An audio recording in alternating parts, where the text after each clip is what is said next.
All right. Channeling my best inner McConaughey.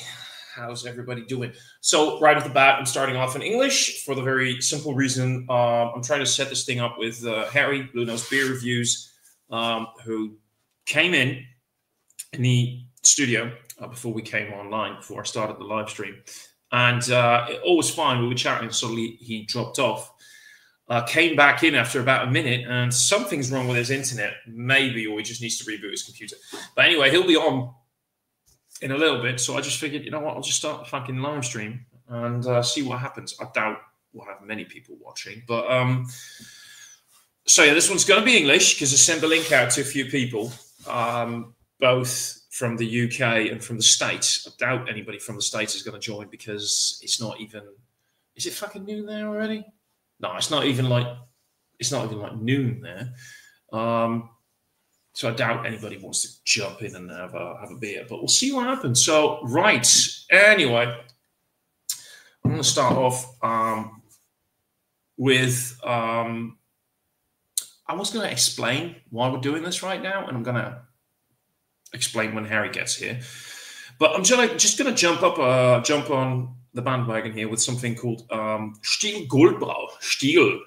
Stiegl from Austria. This is just it's Austrian craft beer, is it not? It very much is. I'm not really sure. I don't think they're like macro. I don't think anybody really owns them, but they are big. And this is the Goldbrau, like a classic Helles. And I've got a co-worker who goes to Austria once a year, and he always brings me back a six-pack. And I think this is one of just like a very fucking crushable beer. And I poured that like a fucking knobhead.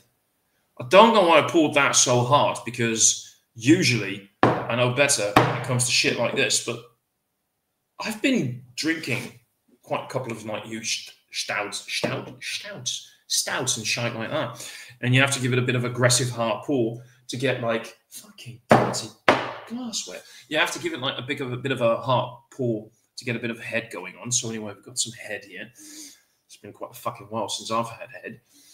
But yeah, fucking malty bready. It's slightly hoppy, a little bit grassy, a little bit citrusy. So anyway, we're just going to wait for hello, Matang. I'm quite sorry for doing this one in English, but the entire idea is just hanging out with some of the British guys, and at least one of the British guys. He should be on here hopefully very soon. But yeah, this one's going to be in English. My fucking eye is really crooked, isn't it? There we go. That's better.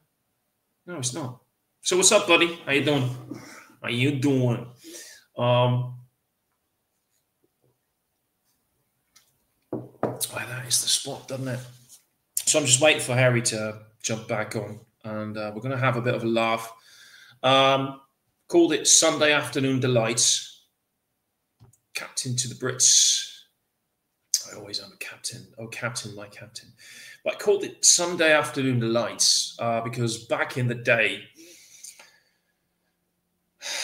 it's been 5 years since COVID started. And during lockdowns, we did a lot of these afternoon streams. Me and the Brits, the Americans, we did a lot of these hangouts. So we just had a lot of fun. I'm kind of missing them. I've been missing them a little bit. So I figured we can bring them back.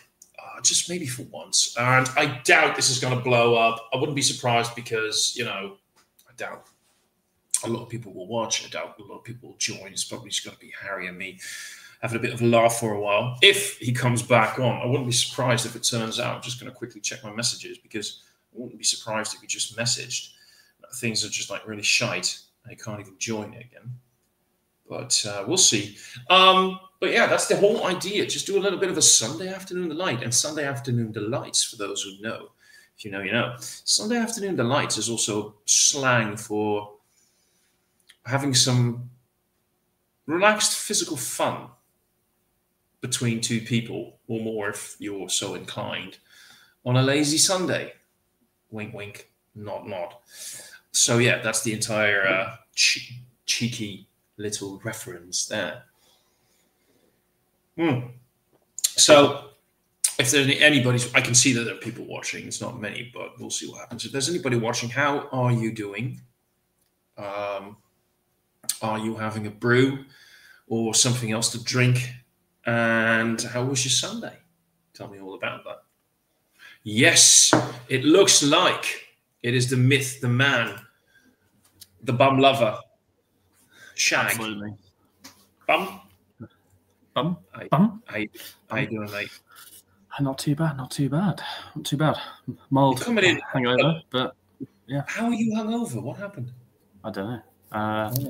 I met a wonderful man who was going off to foreign lands.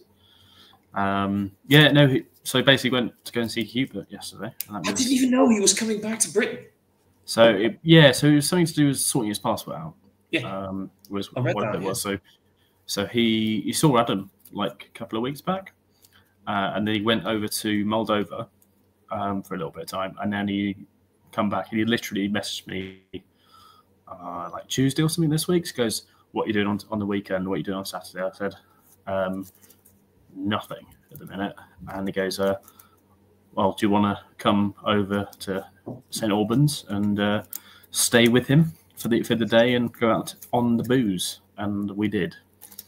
So it's only about an hour and a half drive from here, and yeah, got over there for just before 12 yesterday, and his mother kindly drove us into St Albans, dropped us off, and we had a pub crawl, and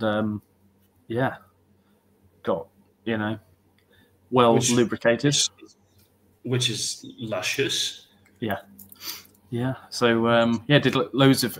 It's like basically Canberra Central. So there's a lot of real ale pubs, sort of thing. Nice. And I think we had. Yeah, I couldn't name the pubs that we went into, but a couple of like fond memories was I think it was the Farriers. That was quite good. It was interesting to do Mad Squirrel tap room. That was like the rugby was on though, so everything was like carnage in most of the pubs. So it was still good. A lot of ale was had, and yeah. Cask? Yeah. I mean, I could go for. I know I'm missing a few. Knowing, by the way, while you're looking it up, knowing Hubert, it was mostly, I'm guessing, like browns and milds, and if you had a hoppy ale, I'd be surprised. A lot of it. I think the hoppiest thing he had yesterday was a bloody. We went as a beer shop, and he might have had something a bit fancy in there. Well, I couldn't say what he had. Oh God, let's go back through stuff. The hoppiest thing he probably had was Bass or something like that. So yeah, I think. Oh, bloody hell! I'm scrolling back quite far. So yeah, we started off with the Six Bells. Had Mad Hatter. So these are all halves. Most of these are halves. So Mad Hatter, which was okay to start things off, and then White Shirt, which was okay, and then I had Brown Ale. So we went to this Lower Red Lion, and Hugh managed to, like the first, he had a nitro stout, half of the nitro stout, and he had one sip. I had a sip in mine. Mine was tasting fantastic, which is a brown ale, American brown I got on cask, and he had one sip. And I said, "Is it good?" He goes, "No." I said, "Why is it bad?" He goes, "Taste it." And one sip, and it was basically sour stout. It was from, because I did check into it. It was Blackshaw Stout from Adnams, and it's not meant to be sour at all. Adnams can't go right, can it? Well, it should be like proper, decent, creamy, nice. And so it one taster of that, and I was like, just take it back, mate, because there's 100% something wrong with it. Quick question: do you think it was the ale, or do you think it was like the limes or anything? So this is what we worked out going forwards. So I kind of jokingly said unintentional lambic ales, because it was tasting that like that. And then the next one, he had another stout, which he had London Black, well, it's a porter, in fact, but and that's also nitro. And that one, he had 2 sips of it, and I had 1 sip, and I was like, "Yep, that's fucked as well." So he managed to drink that. So I think it was definitely a line cleaning issue. Yeah, because if you've got 2 different stouts from 2 different breweries, or it doesn't even matter. If you've got 2 different beers from 2 different breweries at one place going sour, it's the place, not the beer. Yeah, 100%. So then he moved on to cask, and the cask beer was fine, but it's just like they haven't cleaned the lines for the keg, which is bad. This is why you know where I work, and we rent out like taps. Like tap systems that you can use at home. We've got like little ones on the table. We've got like these big ones on wheels and everything for bigger parties. Every time we get them back, first thing we do is we flush the lines with clear water, and we also, and this is maybe also more important, always flush the lines with what's it called? The carbon. Help me out here. Like line cleaner. No, not line cleaner. Yeah, the pressurized thing, the air, I can't think of the English fucking word, mate. Say it in Dutch. A koolzuur, yeah, the yeah, that one, yeah. Yeah, thank you. Anyway, we clean them out, so there's no water remnants there either. Because if you've got water in your lines and it stays there too long, it also gets like really rank. Yeah. CO2, thank you, CO2. Jesus fucking Christ. That's one of those things. I need help. Those elements. Yeah. Yeah. I'm getting help. That's a good thing. So we do the similar sort of thing as we again like blend Linda machines and that sort of thing out to people, and we will do a water line clean water once it comes back in, and then it's good to go, ready to go back out to someone. But it's such a simple thing, and it just seems like this place just didn't do it. So we had those. A couple in there. I'm just flicking through. Did we go? Adam needs to join the stream, by the way. The banker does. He does. He does. Then we went to the Fighting Cocks, which was Ye Olde Fighting Cocks. Apparently, it's one of the oldest pubs. And I did say to Hugh, like, for some reason, every single time Hugh and I go out for a couple of beers, we seem to have a pub in there, and one of them's called the Cock or something like that. It's always got to have cocks in it. Because there's a video I've got of Hugh. Oh, I know.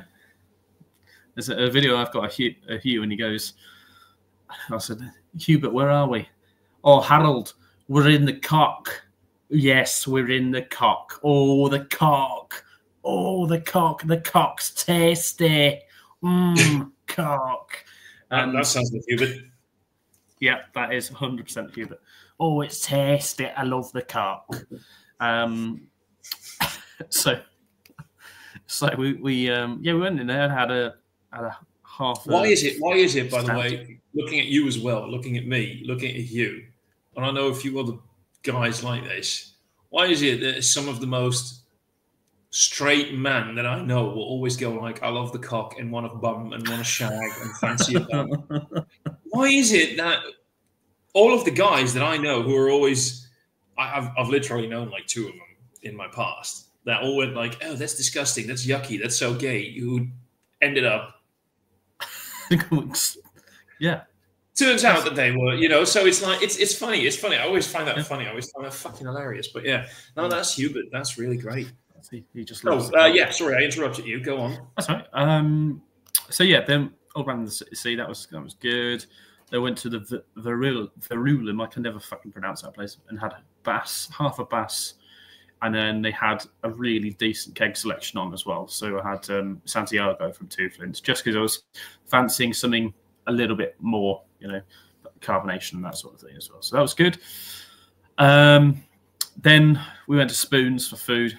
And also at the minute, Spoon's got a beer festival on, so they've got loads of beers, and you can order thirds, and it's like 80p for a third. So that's what we did. The Three Bell Ends Nice. Want to go there? Yeah, you do. Oh, I like the sound of that. 3 bellends with no That's a decent shame, beer. mate. I've got work tomorrow as well. I know that Harry has work tomorrow, so I'm pretty sure that. But we'll see. You're not even drinking, mate. Come on. Yeah. What, me? Yeah. Me not drinking? Huh? You're not drinking. Yeah, well, I've got tea. Jeez. I will be having a beer in a minute. Yeah, I just want to get some other liquids down me first. I was going to phone you. I did buy some bits and bobs from In at Home, the bottle shop, in addition to what I'd ordered. So, yeah, I ordered some bits for Adam. Didn't quite, because I forgot to get him the bitter. But I got him some nice stuff for his ales when I see him on Tuesday night. You are multivitamin juice. Hey, Pa. Polly, hello, kitten. You want to join? If you want to join, let me know. I'll send you the link. You're more than welcome to hang, because this is, I swear to God, this is going to be one of those things where nobody watches and we're just going to have a laugh. Yeah. And it's also brilliant if somebody from the States joins. Keith might join in about an hour, by the way, or 45 minutes. But anyway, it's going to be a blast, because you know what happens if I've got somebody from the UK and somebody from America in the same stream. The accent goes weird. It goes fucking weird. It's not half Polken. And then we just start saying stuff like in it. In it.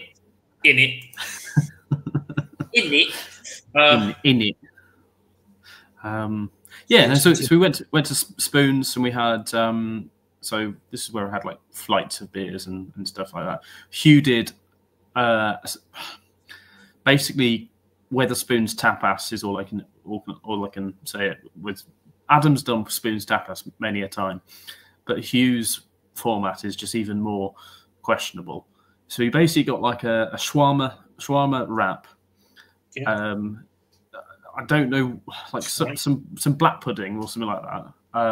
Okay. And curry sauce, and then scampi and mushy peas, and some bread. And he basically had, maybe 5 or 6 different plates. I was like, yeah, they're all going to Hugh. I was like, no, I'm done. No, they're all for Hugh. And he was just making weird sandwiches and stuff like that, mushy pea and scampi sandwiches, and it was fucking. It's him being all international all the time, and eating like it's like him being international all the time, and tasting like great stuff. And he's hankering that, but he's also like, I'm in the UK again, and I want sandwiches and mushy peas, and he just goes all fucking over the place. And if there's one thing that is really fucking British, because you guys, I don't care what you want to say where curry comes from, you guys invented curry sauce. And he just figures, like, if I all just smash it together, I'll be in heaven. And you know what? He probably was. He was. The images I've got of him are magical. And I will share them with you now. You've got some horrendous footage. This is Hugh in the pub, looking fantastic with his beautiful halo. I love that. I'm asking you to get in here, by the way. That was what he was eating. It was an absolute fucking disaster. I did see a picture show plates up on his... and plates of food. Yeah. And curry sauce. What is it? Because this is funny, because that is what I saw. He had something with potatoes and curry sauce, and I saw that late last night, and I was like, "What the hell are you doing?" It was just chaos, and he was drinking. He's dead. He was drinking Kronenberg as well. He started off with a Kronenberg, and then I said to him, "It tastes shite compared to what it used to, because it really does." And then he finished that, and then he had like a Peretti or something like that. Hugh drinking Italian lager was a sight. I can guarantee you one thing: if you had Moretti, it was probably brewed in Belgium. Yeah, because if I know the Moretti for the UK, Moretti, sorry, Poretti. Oh, Poretti. Sorry, I misheard you. I thought you meant Birra Moretti. I misheard you. But even then, lots of the Italian beers that we get, except for maybe Peroni, most of it is just brewed from like the macro factories that we had in like Belgium and France.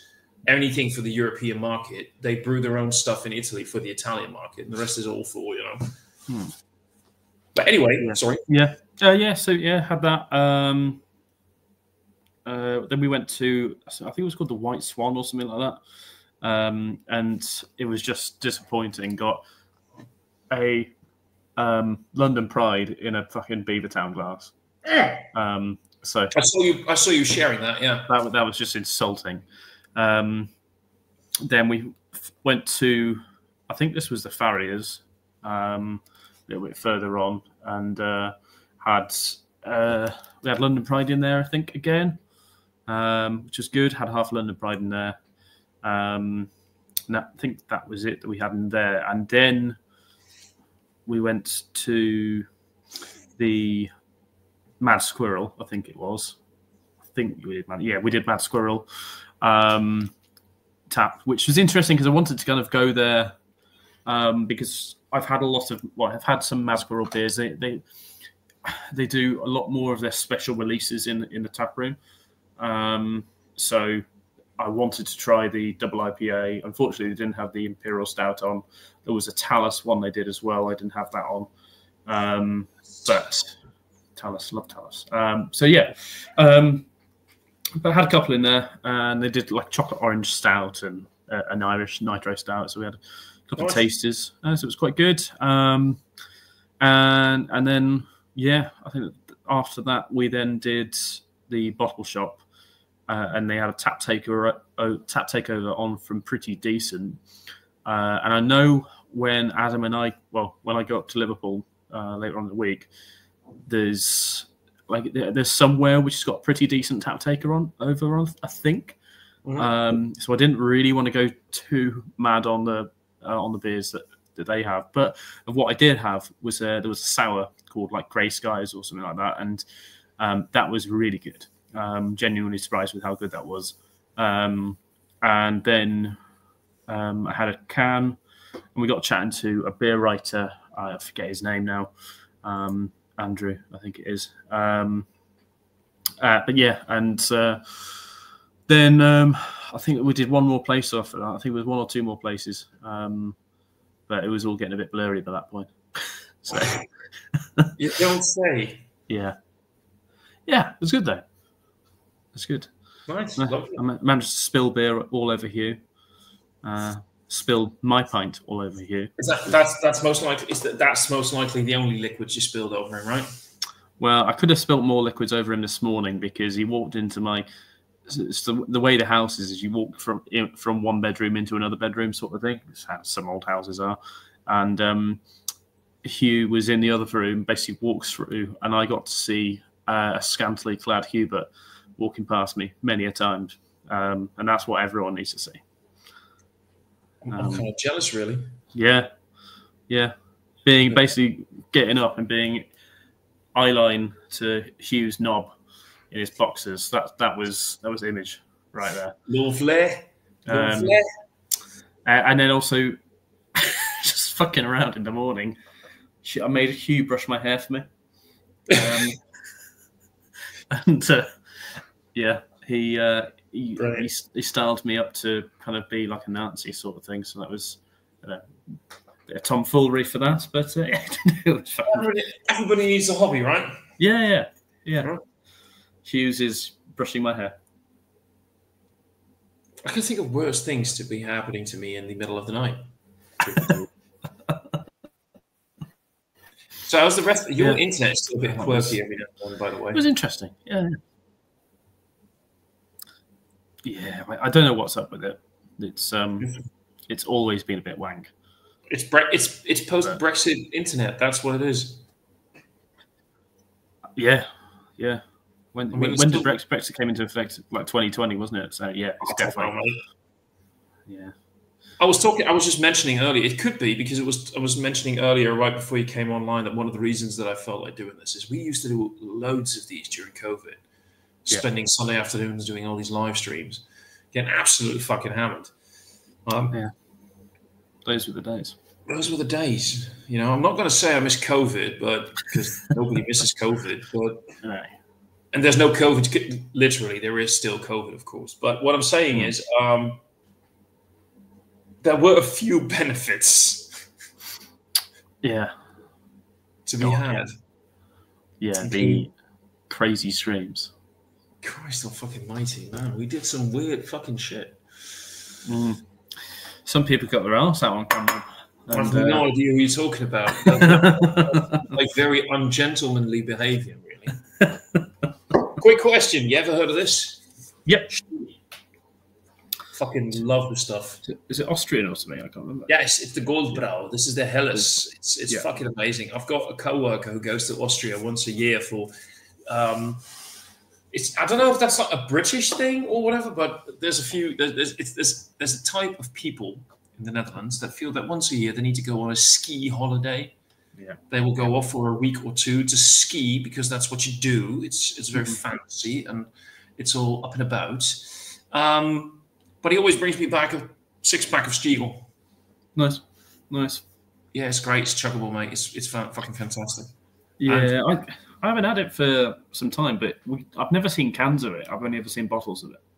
Oh, I don't know how long they've been canning it. I think, by the way, they're still independently owned. Okay. If I remember correctly. This is a stark contrast from like 4 years ago when we did this, where you're drinking tea and water while live stream, because usually we're nearly half an hour in. Usually you'd have already, before we even started, you would have chugged a triple IPA. You'd be sipping an Imperial Stout in the background, and you'd have like one of your, what's it called again? You sent me one of those, the fucking, not the Four Locos, but the Dragon Soup. Dragon Soup. You've been like, I don't know whether I'm going to have beer or whether I'm just going to have some whiskey. So, whiskey's fine as well, mate. You do whatever you want. I got a nice bottle of Bunnahabhain yesterday, the other day. Yeah, I saw the picture. It was the cast. Which one was it? The 2023. 23 cast strength. Yeah, that's a good whiskey. So yeah, I might have that. I've got some. I've got some other Bushmills and bits and bobs. I've kind of just been getting into my whiskies a bit more, and buying nicer bottles of stuff. Go and find some. It's one of my favorites right now. They just released a Madeira cask a week or two ago, which I really fancy. But try and find some Artner Mergen. It's exactly what you think. Artner, ARDNARM. Fucking hell. I don't like spelling. But anyway, Artner Mergen, it's with CH, not with a G. But these guys, they're doing some great stuff. They released their first 10-year-old last year. So they're pretty new. We actually did a Dram Time exclusive, like a shop exclusive bottling. I just found it. Oh, right. Fucking Jaco is joining. Epic, mate. Lush. That's fine. You know why that's great? Because I wanted to ask a question in the group the other day and I forgot. And Jaco will know. It has to do with beaks, but I'll ask when he's on. But anyway, I love these guys, and they do some great stuff. They're doing both peated and unpeated malts on whiskies, and some will be completely.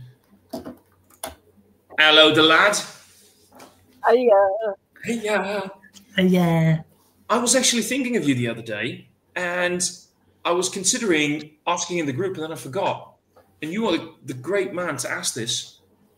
What happened to Beaks? I won't do it. What happened to who? Beak Brewing. Beaks. What do you mean what happened to him? That's not happened to him. As in, I don't really see any posts in the chat group with their beers anymore. You used to be like a big advocate for them. I don't see them in the Netherlands anymore. Yeah. I don't know. They're still going. They're still going strong. I have their stuff from time to time. It's just, I suppose, it's just gets a bit samey after a while because they do really just stick to the hazy stuff. I get what you mean. Yeah, so I I mean- suppose that I still think they're really good. Also, they're very expensive for what they are. Yeah, what's a compared can to these like other days? brew? Well, it depends. A double IPA will be like 8-9 quid. Fucking hell. Something like that. Yeah. I can get wait, that would be so. If things like Hot Butcher for the World appear in the Netherlands, they're usually like 11 or 12 euros, which I find way too expensive. I know their stuff. I've had it in the past, and it's Hot Butcher for the World is amazing. But I can get same quality beer for like cheaper. And for Beaks to be at that price level, or Beak, sorry, not Beaks, Beak, but that surprised me. I don't know why that. Yeah. They're just an expensive brewery, really. Yeah, I had they're doing like an annual release, like near when Putty comes out for like a double IPA. I think it was called Triangles, and that was lovely. That was really nice. I mean, so they still bash them out, and they still know what they're doing, but more of a little treat, little payday treat. Well, I get that. It's I have that problem with a few breweries these days. I was part of the Moersleutel Guild for a while because I was curious. Just ended the subscription not that long ago. But if you see their barcodes, it's all like it's great stuff. It's decent. It's very good, but it's like 14 euros a can for a full 40, and I can get similar quality beers in 330s for like 7 or 8 euros, which makes me kind of, stay away from them. But other than that, I'd say I'm much the same with like Baron, for example. I remember like when Baron cans were 320 a can. Yeah. and they went up literally within it, just because of popularity. Everything went up by like fucking £5 a can, 5.50 or more. And nowadays, like for a double IPA, you're talking 9-10 quid. It's just ridiculously expensive. for 40s or 330s, 440. They're 500 mil, aren't they, Baron? So 500, yeah. 500 mil. They used to be 320 for a 500 mil. Yeah, it used to be dirt cheap. Bloody hell. And they're still tiny, aren't they? Baron are absolutely minuscule. Yeah. And I can justify some of the expense, like the rising prices. I can justify some of it when you look at like the costs in terms of the grains, the energy costs for boiling, things like that. But if you'd like double your prices like that in such a short amount of time, it doesn't really feel like you're trying to justify expenses anymore. You know what I mean? Yeah. You're jumping on your own bandwagon. Yeah. There's no reason for me why they, at least where I can see, why they would charge that much money. Because it's not worth that. I suppose it's a supply and demand thing, isn't it? If they can, and people buy it, then it will happen. Yeah. If you brew it, they will buy. Right. I think I'm going to have a beer. Yeah. Even though I really don't feel like having a beer, I think I'm going to have a beer. It's peer pressure. It's at least what are you drinking, Jake? Oh, it's the double IPA from good, Burnt Mill. It's Rising Up. Let me do this. Why is it not responding? There we go. Raise me up so higher than... All these guys, I haven't had any of their beers. I've heard some positive... but Burnt Mill are great. They've really sort of hit their stride again recently. So they're a very local brewery to me, sort of like 20 minutes down the road. Nice. But they don't really focus on the local area like a lot of sort of like local breweries do. They're very much, you can get them nationally, but they are good. This is a Citra Comet and Eclipse West Coast double IPA, and it's bloody lovely, and it is like crystal clear. That's not. Is it Westy or just happens to be clear? No, it is a West Coast double IPA. They specify it on the can. It's very nice. I love a good Westie, and nobody brews them anymore. At least some people say. The last 2 Westies that I've had were really fucking disappointing. They had like hardly any aroma or flavor. This has got all the aroma and flavour. It's just lacking bitterness, which a lot of West Coast beers do nowadays. They don't have that bitter bite. But it's lovely and piney and great. It's quite classic. It's because it is that pine and grapefruit thing, but it just doesn't have that bite of bitterness. What I'm wondering, and maybe Harry can comment on that when he gets back. I often wonder when it comes to the bite from those Westies. Oh, wait, he's back, so I can ask him. Harry, we were just talking. Jake's drinking a nice little Westie, and we were talking about, or he mentioned that it lacks a bit of a bite. And that's something that I notice in a lot of Westies. And what I'm wondering, you as a brewer might know, have the hops changed over the last decade or 15 years, that the aggressive bite from some of those classic Westie hops is lessening, or... So I can say this because I've had some Westies that taste like proper Westies recently. Like, I think what's occurred is people have changed Westie recipes to suit a more modern palate.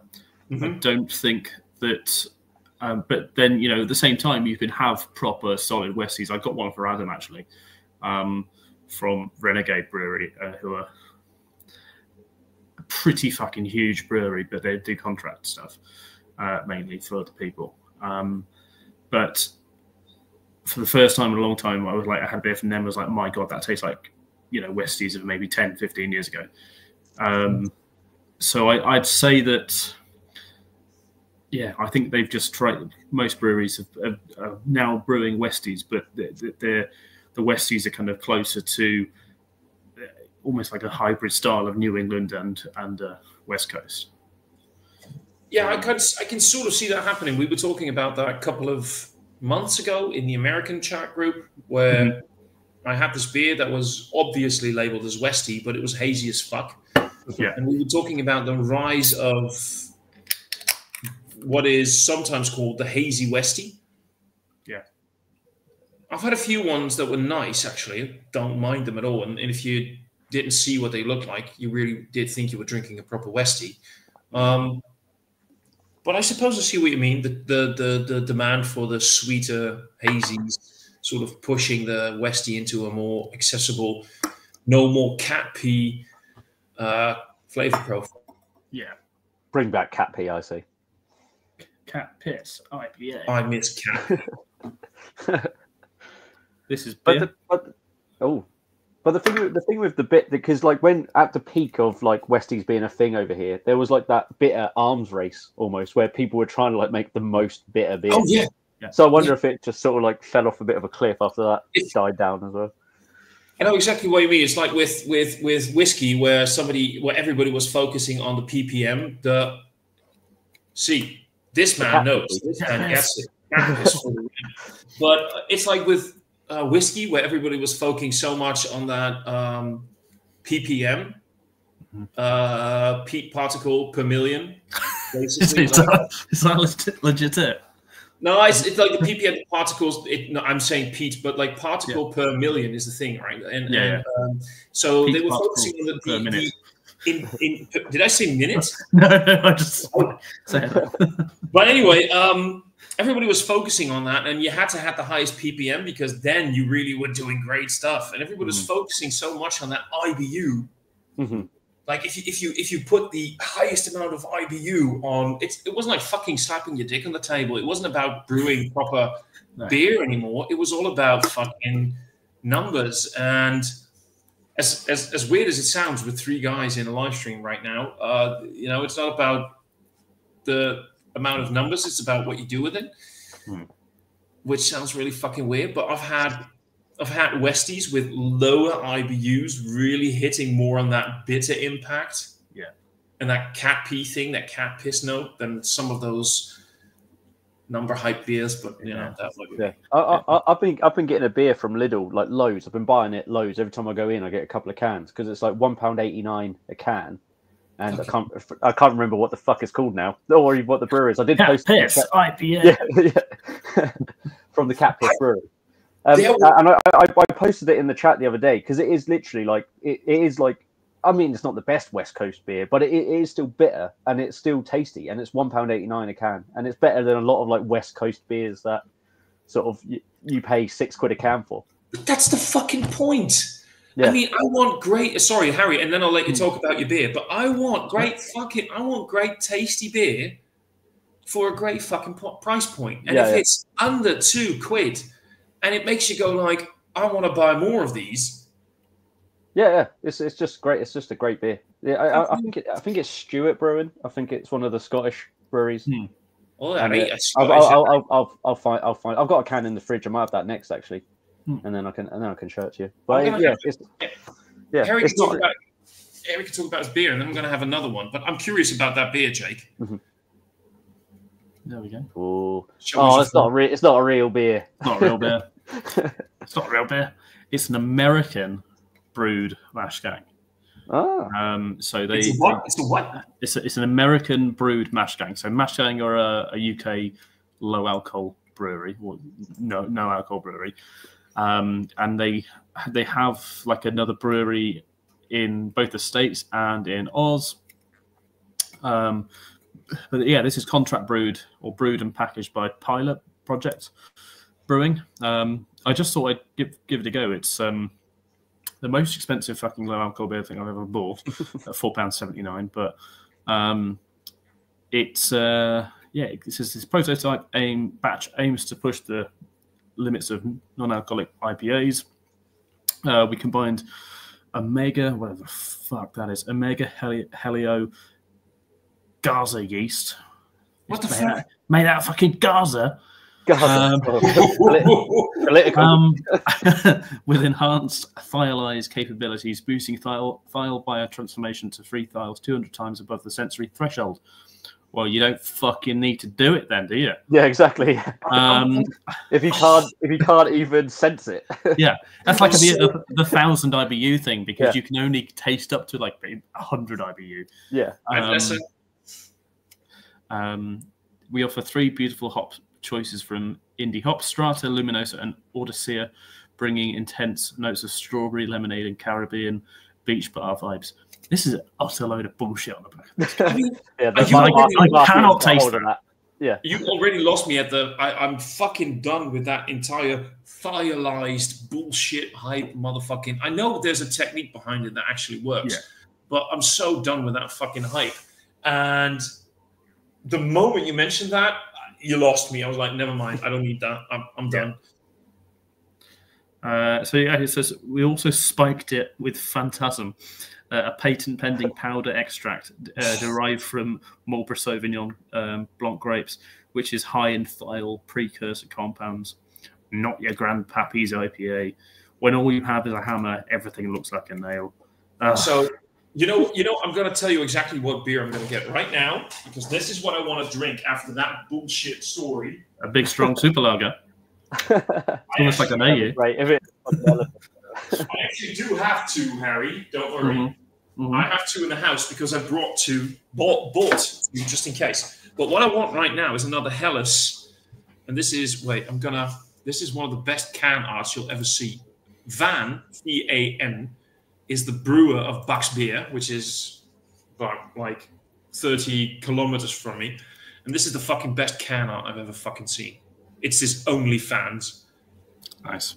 I'm trying to fucking get that to focus. OnlyFans. But fucking this webcam sometimes, man. But this is the fun thing. Buck's Brewery, usually, their specials, they basically only brew them once. And this was done last year as well, and everybody loved it so much that they figured we're going to do it again. It's like that. It's like that Goofy meme. I'll fucking do it again. And I loved it then. And it's a classic fucking Helles. And it's a great beer. And it's pouring it in a dirty glass. So we did yesterday as well with Hugh. It was like, can we do split the G on this glass? It was a half pint glass, but the G was the DGM. So we're like, It was just get down to that dirt line. Split the G. Get it done. Just out of curiosity for the both of you, the simple fact that when you look at the hops on this ale, sorry, not ale, lager, and the hops only say Hallertau Mittelfrüh. How happy does that make you? Mittelfrüh, yeah, it's nice. I love Nice. One of those famous hops, that is. It is. Yeah. Kelleher is starting. Doomed, you're doomed. I don't know who you're playing. I don't know who Liverpool are playing, actually. Who are Liverpool playing? Liverbird. What is that about? I don't understand. I'm probably too stupid. Football. Liverpool. Oh, yeah. It's the Carabao Cup, isn't it? Don't you mean soccer? Yeah, and then soccer. Newcastle. Yeah, Kelleher. He's your future keeper. You got Emil Allison for as long as you can. Yeah. Lush. I thought I'll start on this. Get to, enjoying the taste of beer again, because it was you know how it happens when you have a hangover. You do not want to have a beer. No, but after that first one, then you sort of then you're fine. you get back on board. So you're tricking yourself with an alcohol-free beer. You're not even tasting it. You're holding the can and you're going like, I don't want it, and then you go, and you're like, yeah. Ooh. It's like when I'm hungover, I can't go on like Instagram or anything because it's all just beer pictures. So I can't even go because I open Instagram. Like, when was the last time you were like really that hungover? Like for you, Harry, I know. About 2 hours ago. Yeah. Last time for me was I went on a works meal the other week that got a bit out of hand. And then the next day it was like up early for like a meeting, like with the same people you're with, but then you have to all be professional. Yeah. Yeah, that was rough. That was like literally woke up, like chunned it everywhere. had a shower, brushed my teeth, put my clothes on, went to work. that was literally it. Yeah. The last time I was really that hungover was, I think, 6 years ago or so at a beer fest, like at a beer festival. I don't remember the last 2 hours of the beer festival. I have a vague recollection of having a weird conversation with one of the security guys.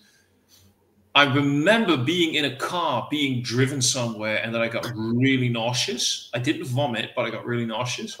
And then I remember waking up in a bedroom, looking around, going for like 10 minutes, thinking, where the hell am I? And it took me 10 minutes to realize that I was going to sleep over at a friend's place. And then I remember in the morning, probably basically the afternoon already, getting text messages with videos of me singing Backstreet Boys and what's that one John Bon Jovi song? Dead or Alive? Whoa, we're halfway. No, not that one. The other one. Shot Through the Heart. Oh, yeah. But anyway, I was getting videos. And I remember, because that was one of my mates who sent me those videos. I remember looking up and going, like, texting him, holy shit, I don't remember this. Who filmed this? And he replied, I don't know. I think me. That is the last time, which was about 6 years ago, that I got really, really... Thomas Wet Dream gives love a bad name. Struck through the heart and you're too late. Thomas Wet Dream gives love a bad name. Also, you can really crowbar it in there. You guys will know what this means. Yeah. I don't know. Yeah, Liverpool got to do something, otherwise they can only get this little double if they don't do it. Yeah. Yeah. Oh, geez. I watched the penalties from the Champions League in that pub in the one I posted, the Sammy Smith's pub. Oh yeah. In London, which I know you're not allowed to do in a Sammy Smith's pub, but I had my phone. I had my phone there, and that second penalty was so weak. It was like the weakest thing I've ever Darwin. seen. Yeah, Darwin, who wins a Darwin Award. I think it was Curtis Jones' penalty was crap as well. No, that was the one I meant. The Curtis Jones penalty. It was Curtis Jones one. Yeah, it was it was poo. Yeah, Nunes isn't good enough for Liverpool. He reminds me a lot of Clinton Morrison. He's got except Clinton Morrison didn't have the perfect build. He's got the perfect build for being an attacker, but his finishing is atrocious. May as well be a centre back. But yeah. Oddly enough, there's a lot of sex-related jokes you could make about all of that. What you just said.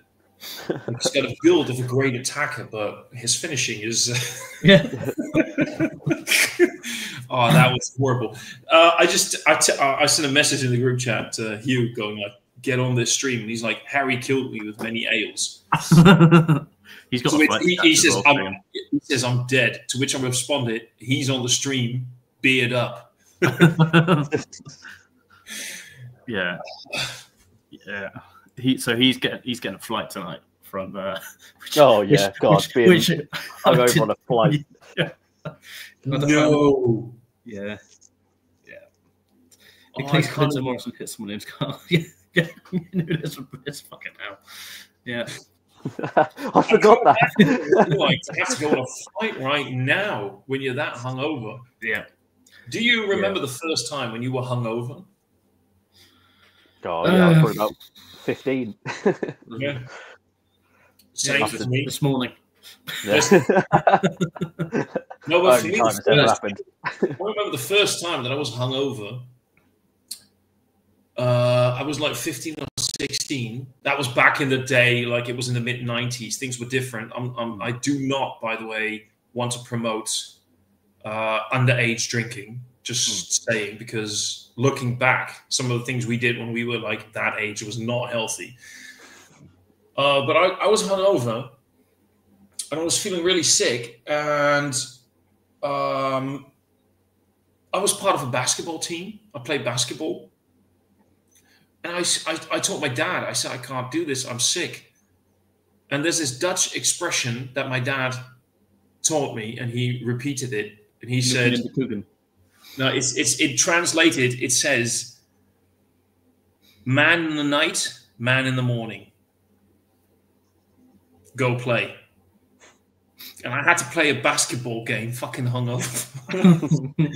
That was not fun, but it taught me a lesson that I hate basketball and I stopped basketball. So I hate basketball. I love hangovers. I used to do that like Saturday morning, like playing football, and just have to go throw up on the sidelines. Yeah. Are you okay? Yeah, the ball hit me in the stomach. Which is a lot easier to do in football, but in basketball, it's a bit more of a clean-up job if you go and throw up. Not just that. You have to remember when you're very sensitive to sounds at that moment, and you're dribbling the ball, and you got a hangover, and you go, ow, ow, ow, ow. It's not fun. I've got some. I can't remember my first hangover, but I can say I've had some memorable hangovers. Mm-hmm. Like the worst one that sticks long in the memory was because I had to go immediately and start drinking beer again, and that was when Paul came over to the UK. And we were in Manchester, and we went up to. So it was like the first day. I don't think I'd really eaten very much, and we drank a silly amount of ales, and I was absolutely battered that night as well. And then it was a night where I managed to lock myself in a toilet and try to climb out of over the top because I was stuck in there. Yeah. And then at the same time, the landlord or something came in and undid it. And said he's not allowed to drink any more beer. And then I was still at the bar trying to order stuff. So that, and then it was just the next day going to Marble Arch waiting outside the door of Marble Arch to open and just feeling horrendous, absolutely horrendous. And then I remember that was around the time when you kind of realise that, yeah, just keep drinking beer, keep drinking beer, keep drinking. Oh, the hangover's gone. And it's because you're just pissed again. And that's what it is. No, but that's the thing. That's why they call it, by the way, just quickly bring this one up. Are you hungover? Oh, yeah. I think we've all been there. Going downhill. Yeah, but that's why. This is why Dutch kids are being taught how to drive their bikes at a very young age, so that we know what it's like to drive a bike very wobbly. It's very important. But this is why they call it the hair of the dog. It's not because it cures your hangover, but your body straight goes into, oh, we're not processing alcohol anymore. We're drinking again. That's great. Let's do that, because that's better than processing the garbage that's left in your system. Let's start processing the new alcohol. And that's why you feel better. You drink a little bit of alcohol in the morning. The problem is, for most people, it doesn't stop with a little bit of alcohol. It's 6 little halves. Yeah. Oh, man. I can't deal with being drunk anymore. I'm at that age. Jake, I think you're like 35-ish right now. 30. How old am I? 34. I'm 34. Yeah. And Harry, you're hitting your 30s next year, right? I'm 31. Oh, you're 31 already? See, this is what COVID did. We all missed it. Yeah, exactly. Yeah, everyone only thought it was like a year, but it was 4 years. So, Jake, you're already getting there. Getting where? Harry is already definitely starting to feel the first parts of this, because this is what you're doing right now. I can guarantee you, I remember being like 19 or 20, and you would drink on a Friday. You go to work on a Saturday. If people call you, you'd go drink again on a Saturday night. And if people invited you, gave you a call at like 1 p.m., like 1300 hours on a Sunday, go like, barbecue and beer, you'd be like, yeah, fucking hell.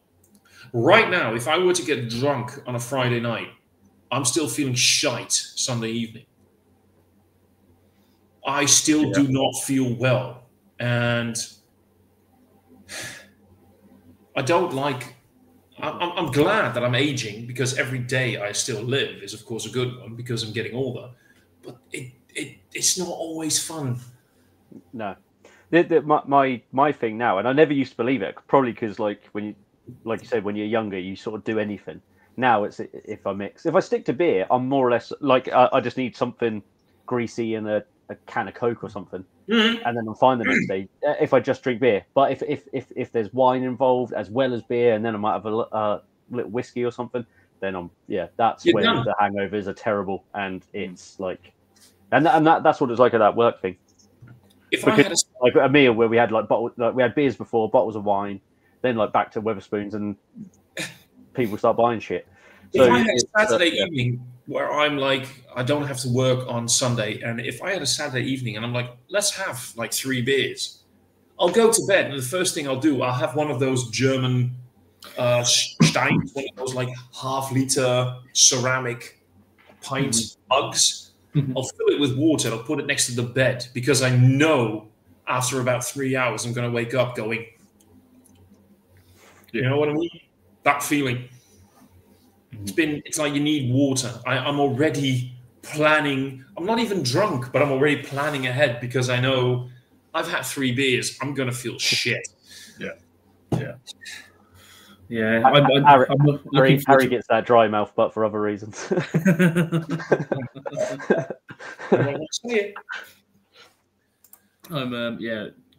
This week's going to be a lot of heavy drinking. So Tuesday, I'm up with Adam, or Tuesday night, I'm up until I'll leave on Friday. And I think there's going to be a lot of ales. Well, I know there's definitely going to be a lot of ales.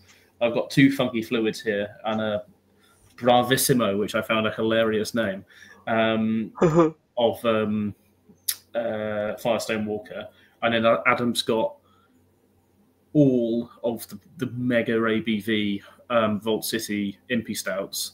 Oh shit! To do back to back. Nice. I hopefully we do that like an evening, like Wednesday evening, Wednesday evening or something, like after I've had all the meetings I've got to have with people, because I don't want to have a load of ale and be massively hungover having to talk through technical details of fucking tanks. I don't want to be doing that. So, you're in the arms business now? Yeah, fermentation tanks. Oh, going invading countries, depositing yeast samples. That's how I got fucked over, by the way. The yeast sample labeling when with a beer mail from the States. Did I ever tell you that? No. During lockdown, during COVID. I'll comment on that thing, by the way, in a moment, Adam.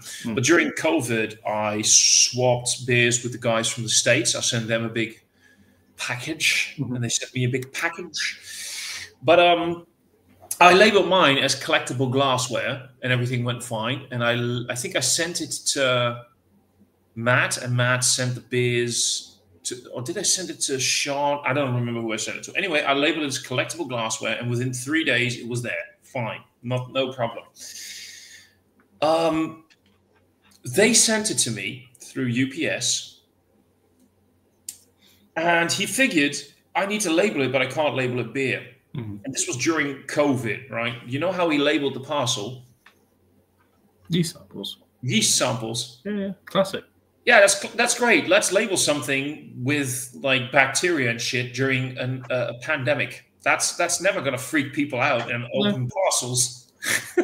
And they found beer, so I had to pay extra customs and shit like that. But fun. Yeast samples. Yeast samples was the one that used to work so much. And then pitted olives was what I used to use.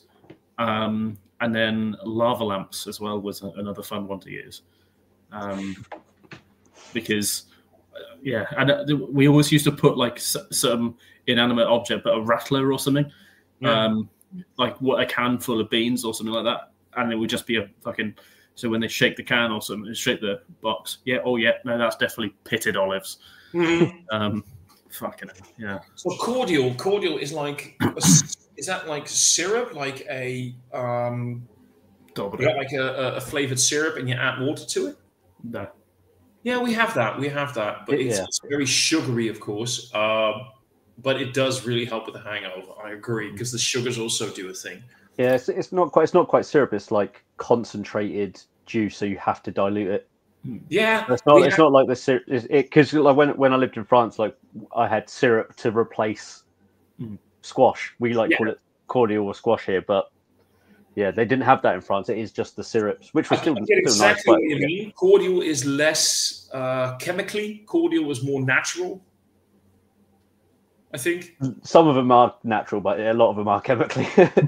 You can get like fancy ones that are all natural, like Belvoir. Yeah, we're talking about literally the same thing, but this is one of those, we call it, so I know exactly what you mean. We call it syrups, or Ranja is like a brand, and you just put like this much in a glass, and then the rest is water. Same thing, Vault City Vertical. Yeah, so Wednesday or Thursday evening I think either one of those is better. I think on Friday when I leave, I'm driving down to Mum and Dad's. They're not going to be here. It just means that I don't have to do fucking 3.5 hour drive. I'm just do an hour and a half to Mum and Dad's, chill there for Friday. Saturday, we're talking about going to Braybrook, but it's a fucking pain in the ass to get there on public transport. It's like 4 hours on public transport to get to Braybrook, and go and have a couple of beers and then 4 hours back. Or alternatively, I go to Wolverhampton or do Black Country or something like that. I don't know.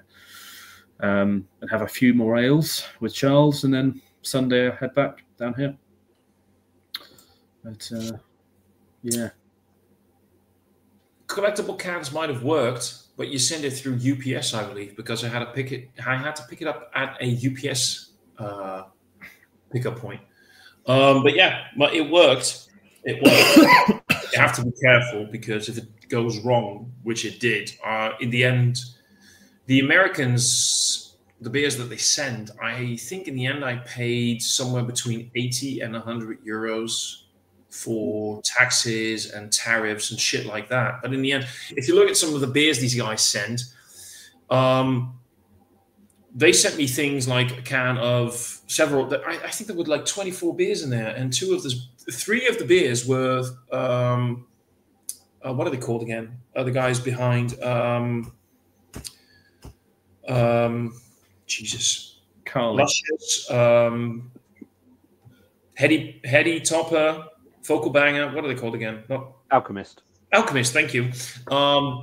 If you at that point in time in the Netherlands, those three beers alone would have sent me back like 75, 80 euros. Mm-hmm. You know, so getting all those beers and having to pay that money, I was quite fine with it. It didn't matter. But there are ways around it. I found Adam makes his biggest balls, but you know that doesn't surprise me because it's Adam. Sorry. So I found someone who does fresh US beer delivered straight to your door. I won't say who it is, but I'll send it in Instagram or something like that. But yeah, basically some UK guy who's getting a load of cans and then somewhat mildly illegal, sending them to people, sending people's houses, basically just like ridiculous American stuff. I know people like that in the Netherlands as well, and some are quite cool because they're like, you know what, I'll just have like a tenner a can, which is fine. And then there are shops who really want to make a buck, and they'll charge you like 25 euros for a can of Heady Topper. Yeah. Now, I'm not going to lie, Heady Topper and Vocal Banger both are some of the best IPAs I've ever had, but they're not worth 25 euros. They're worth the $5 you pay at the brewery. Mm-hmm. I think what was it? I think it was Mike who picked them up. I think he said you pay 20 euros for a mixed 4-pack or just a 4-pack of same beers at Alchemist. Now, I'm not going to lie. If I can get 4 Heady Toppers for $20, that's fucking amazing. That's a great price for a great beer. Mm-hmm. Yeah. Oh, he mentioned the name. Rat him out straight away. No, it's different. Oh, it's a different one. It's a different one. Okay. They had So I've had Pliny, and Pliny is one of those beers when you talk about you really want to have great West Coast, it's Pliny. Yeah. But here's the thing. I've known too many people here in the Netherlands who've had Pliny, and they were like, it's not that great. Because they pay 20 euros or 25 euros for a bottle. Yeah. And they probably build it up so much. And they will, but it is, if you want to have the archetype of the American West Coast IPA, it's Pliny the Elder.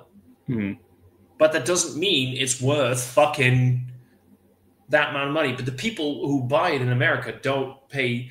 Let's say it's the other way around. I'm talking about, I sent it to guys in the States. Well, no, I didn't. We did a collected beer mill like they did.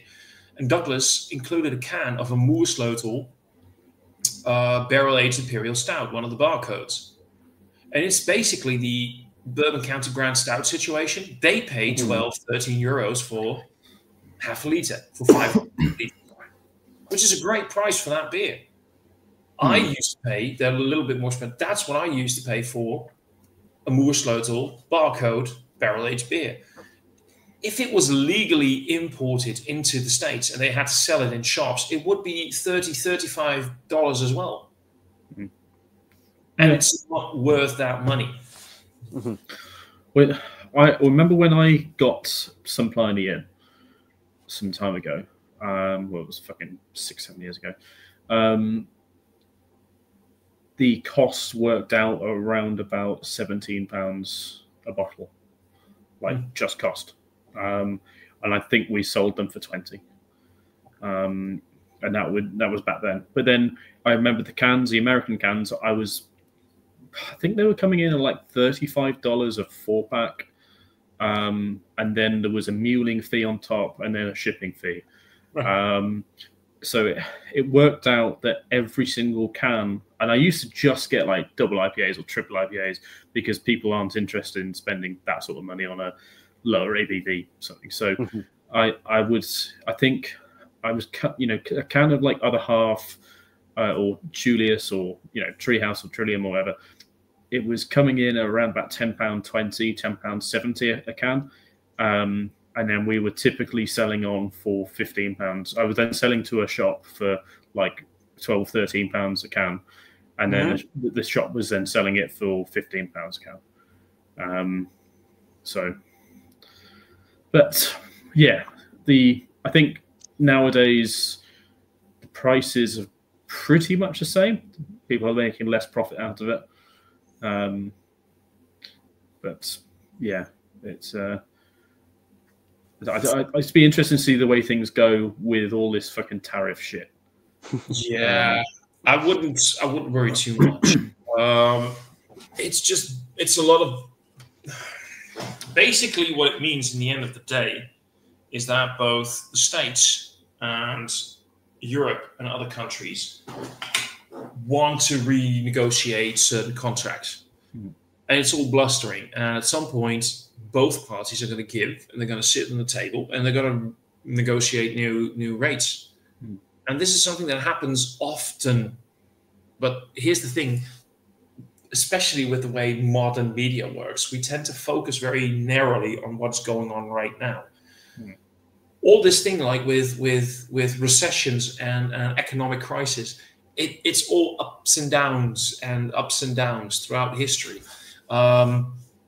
Social norms, society's norms, being prude or being very open, be it about sexuality or other things going on in society. It all goes up and down in waveforms. It's normal. It's very normal. It's just the waves used to be more. I'm going to go. The waves used to be a bit more. This. And right now things are very much everything goes up and down very quickly, and that's why things like the Gen Zs and the millennials, they're all going like, oh, we've had so many crises in our lifetime compared to other generations. Well, yeah, because life is moving faster. So the waveform is getting tight, is getting more tight. I suppose the difference with this one is it could all just not happen quite easily. But we don't want to get political on here, but it's not quite natural. It's not natural. It's being manipulated. That's very true, and you're right about one thing. I don't want to make it political, but look at the orange orangutan right now. Within 2 weeks, he went from "we're going to fully support peace in Ukraine" to saying, or in 3 weeks, whatever, to saying that Zelensky was a dictator, to suddenly inviting him to the White House, to suddenly berating him there, to suddenly withdrawing help, and then suddenly giving back. It's all media-focused campaign and getting attention on, I don't know, him, I suppose. And that's the one big difference right now. There's some person in charge that is very much just, we have a term for it in the Netherlands. If you were to translate it to English, it would be media horny. You know what I mean? Yeah. I want the attention, and I want the press to talk about me. Yeah. So yeah. I'm going to get my second L. Is it a real ale, Harry? Yes. It's not real ale, but it's a real ale. It's a real ale. Is it a real ale according to the real ale guys? There you go. Ooh. You should get that one, Westy, you were talking about. Yeah. I've got one more sip of this, and then I'll go grab it. Go for it. and then that'll probably be my last one because then I'll have to make some dinner. Yeah, at some point, things like that need to happen. Yeah. Media whore. I know kids exactly alive. what you mean. Yeah. Media whore. Yeah. That's English media. Yeah. Attention seeker is the attention whore. I find that spelling quite interesting because is that a old English spelling? Because the spelling for that I used to learn was WHORE. That is a spelling. I don't know what Adam's playing at. Maybe it's WHORE. Yeah. Yeah, maybe he just misspelled it because he thought because the chat actually does censor certain words, so maybe he did it. Oh, it could be. It could be. Yeah. Yeah. He's doing it phonetically rather than. He's a smart man, isn't he? So I'm curious about this real ale, not real ale, real ale. £6.39. So it's definitely real. Very real. Wait, let me put you in the. Let me put you in. Nitro Mini Mars. I read about that one. Chill. Shake gently. Shake a lot more than that. You need to shake it a lot. Wait, well, let me put it this way. What is the ABV on that? 6.2. Oh, you don't have to shake it that vigorously then, because Moerslotel, which we talked about earlier, thought it would be brilliant to take 12 and 14% ABV ales, big increase, and nitro them. Nitro, that much of an ABV does not work. Not to work. Yeah, so then it just says pour hard. Fuck it. Yeah. Go hard. Yeah. Pour hard. I love it when Harry goes hard. Put it hard. Put it hard, Harry.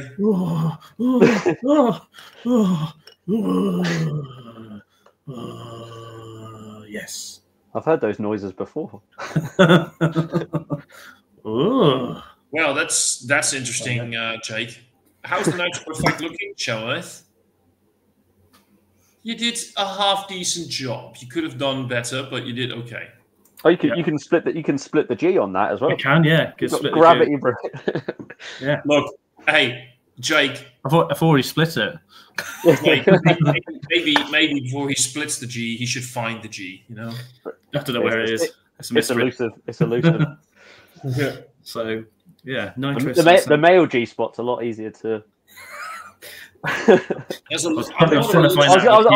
was going to say come across, but that's not myself. Look, there's a lot of things. I'm not a religious man anymore. I used to be back in the day. There's not a lot of. I'm not religious anymore. I'm not a man of faith. But there's one thing I will say: God has a great. Not religious anymore, but I know where the man's G spot is.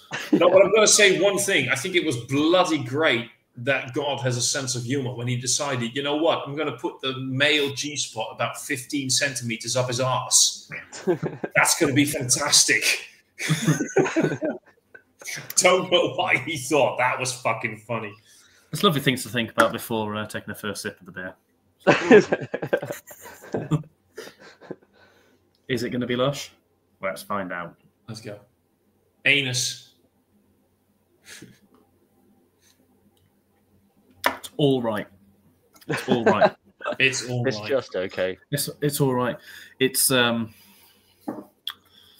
I'm not sure if that works 100%. It's weirdly sweet. I mean, it's going to be, but It's a bit like it doesn't taste anything like what I thought it would be. It's We all like have that. Do you remember being male, by the way? Isn't that something we all I've always thought? been male. I've always been male. I don't remember being male.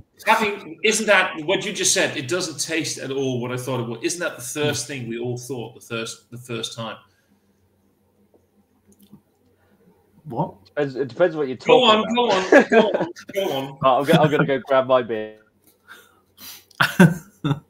So, water, malted barley, oats, lactose, brown sugar, cacao nibs, vanilla, hops, and yeast. And I'm getting really weird, like, fruity notes off it.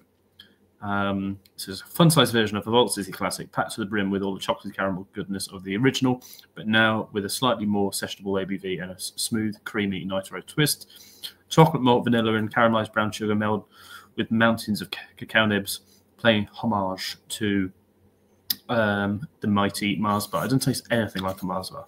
That's what I wanted to know. Does it taste like a Mars bar? But apparently it doesn't. And I figured it wouldn't. Shite. Mm. It tastes like a Mars. It weirdly tastes like a wagon wheel. A what? Ooh. A wagon wheel, which is odd. What the fuck is a wagon? It's like marshmallow sandwich between two soft biscuits, completely coated in chocolate. And like They're very tasty. It's like one of the really jammy wagon wheels.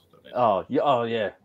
Yeah, it's like one of I them. like a wagon. I always used to go jamless though. I like the red pack without the jam.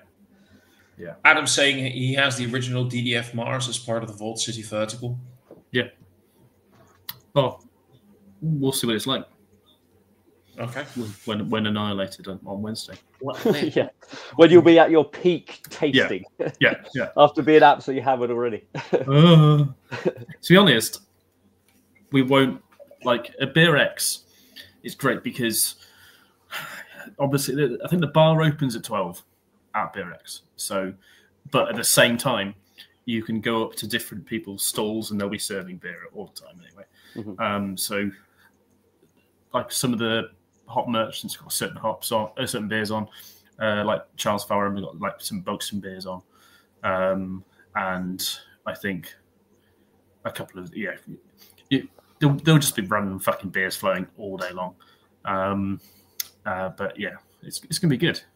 Because it's a beer expo for trade expo, but naturally there's fucking loads of beers. It's good. It's gonna be good. So I wasn't even aware you're going to like a beer fest or something. Yeah, it's a giant trade expo. I go every year to it. Okay. And then Adam's coming in, and hopefully Peter as well. Oh, he's your plus one. Yeah. Sexy. We had a beer at 10 a.m. last time. That weird Tango lager. Yeah. What the fuck is it? It was Tango hops in a lager. Oh. Ian from I can't remember whether it was it. He goes, Harry, you haven't got a beer in your hand. What's going on? And I was like, it's fucking 10 a.m. I've got a whole day and something afterwards. And he's like, here you go. And he was just feeding us beer at 10 in the morning. And that was a great day. Yeah. It's 2 days of that. It's not going to be great. It's not going to be a great Thursday, but you're going to have a great Tuesday and Wednesday. Yeah. You basically decided I'm going to have to drink for 2 days. So what I'm going to do the weekend before is get fucking smashed. Yeah, that's what I've done. It's called practice. Yeah. Mm-hmm. Makes perfect. Yeah, Tom Bacon. That was. I couldn't remember whether it was Tom Bacon or Ian who gave us the beers, but yeah. I just really love the fact that Jake's home setup is he goes into this little room, whatever, and he hears a knock on the office. Door. His office, sure, and he hears a little knock on the door, and he has to immediately shut down his cam and microphone. Can be like, I'm on a fucking live stream. For fuck's sake, I'm on a fucking live stream. He's still fucking drinking in there, you bastard. Come back to the cage. My daughter just showed me make us food, man. My daughter just made a Play-Doh pizza, so she wanted to show me it. That's what they was. Okay. That's actually really cute. How old is she? 8. That's a great age. Yeah. They say that about all ages, but it's a great age. Yeah, exactly, yeah. I like an 8-year-old whiskey.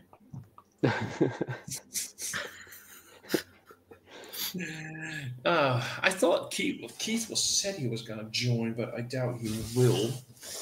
This is that the Lidl special. Pacific Breeze. Stuart Brewing, £1.89 a can. Ooh. What is the ABV? It's 5.4%, so I'd say that's more of the powwow than IPA. Powwow? Yeah, a powwow. But it's lovely. It is very good. Please explain powwow. It's just how you say in the South, you say powwow. Fucking fuck. rather than pale ale. Pow. He said power. This is power. Fucking pala coming over here. Go and drink some fucking powwows. Get on it, man. Pow. Yeah. I'm thinking about what I should do because it's 6 right now and I do have work tomorrow, but I also don't want to not drink. And part of me wants to go like, let's have another like lager. Nuken into Kuchen. But I've also got some great barley wines and stouts. And Have all of them. It's Sunday night. You got to have a little treat. You got to have a little Sunday treat. I am the little Sunday Bottle treat. of whiskey. Yeah. Oh, that bottle of whiskey is going down mighty fine. I do not go well on whiskey.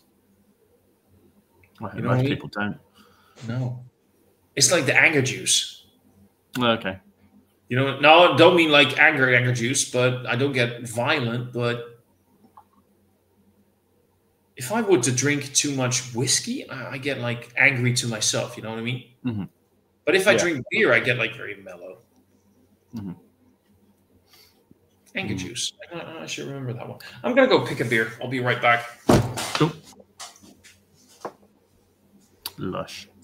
I'm just Thursday checking. morning question will probably come up again. Yeah, I don't know. Well, Thursday morning. Yeah, so basically the expo is Wednesday and Thursday. So, Thursday morning will be feeling wonderful. Friday morning, that's when we'll be peak human form. Whiskey makes me loud and immediately sleepy. Everything makes you sleepy. Yeah. Smashing your laptop. Yeah.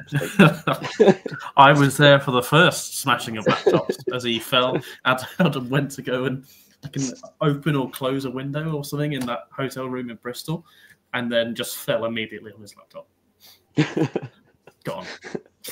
What hotel room was it where like we had adjacent rooms? Where were we then? Yeah, that was Bristol Premier Inn. Was that was the Premier Inn? Yeah. That was where we kept getting fucking knocks on the door, so we ran into the other room like fucking schoolboys. Oh shit! They run into the other room. So there's no one here, mate. Sorry. It's empty. It's an empty room. That was good. That was good. Yeah. Adam's going to love me for this one.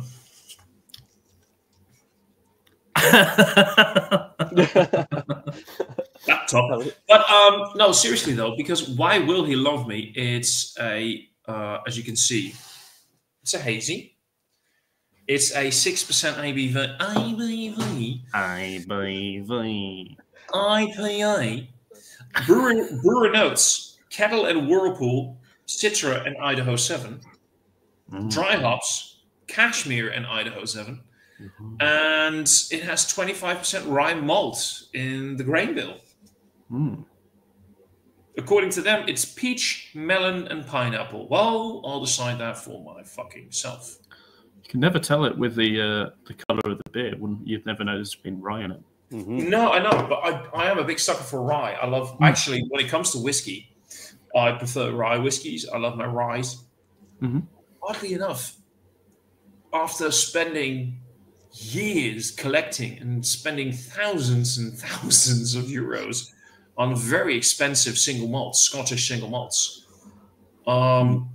Me personally, right now, get me like a good American rye whiskey, somewhere between like 30 and 50 euros, and I'm usually very happy. I just want to drink it. I don't want to be posh and pretentious about my single malts anymore. And going like it has, this is notes of caramel and coffee, and it's very chocolatey, and I think that this really is actually quite pineapple-y. I'm being a knobhead about that with beer, but when it comes to like whiskey, I just want a fucking good rye, and I'll be fucking happy. But this looks lush, actually, if you look at it. And it's 6% ABV. ABV. So okay, that's actually fucking delicious. I'm getting flashbacks to fucking COVID now. I'm on a stream with Thomas and Harry's doing a beer hooligan impression. Harry, It's a foreign IPA from a foreign brewery. Foreign beers coming over here. It's got pineapple Stealing our ops. in it because it's got pineapple in it because if you look at the label, it's Stop the boats! Stop the boats with tariffs. Could you imagine him now? Could you imagine him now? He's a fucking twat anyway. Is he still alive? I don't know. Does anybody still care? Does he do YouTube shit anymore? I like to just keep doing the voice. It just lives on eternally. It's fucking.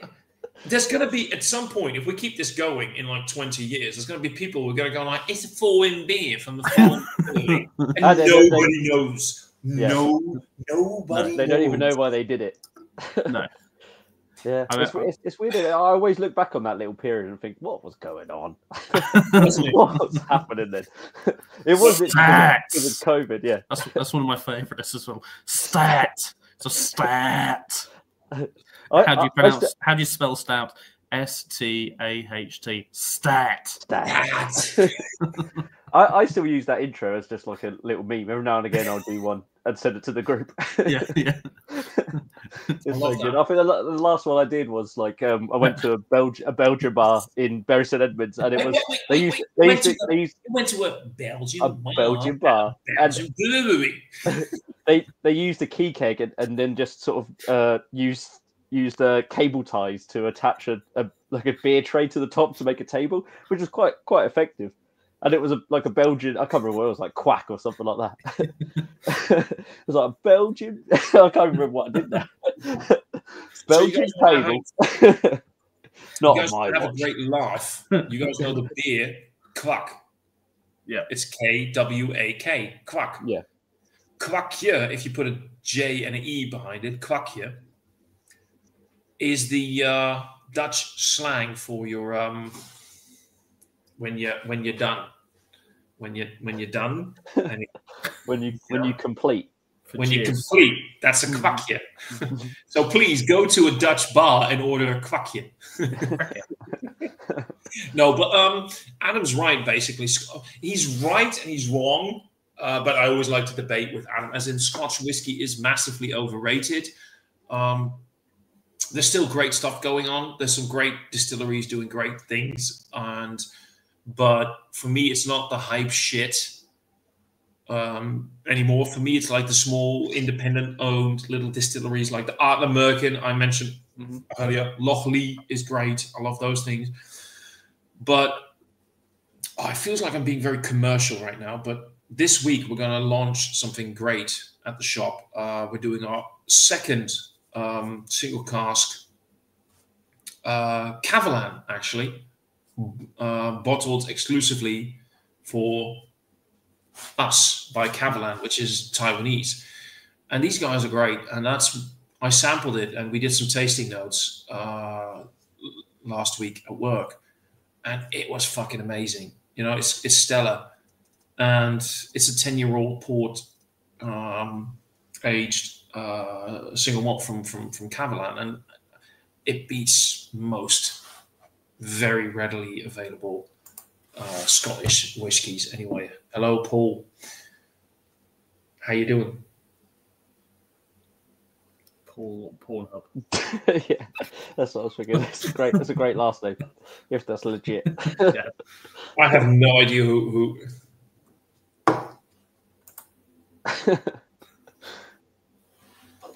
You had Stella at the shop. No, I didn't. What, Stella? What, Stella? It's because you said it's Stella. You were describing it as something being stellar and just picked up on that. I was going to say something too, but I didn't want to interrupt your flow. I have a great flow. Yeah, one of those Stella aged whiskies.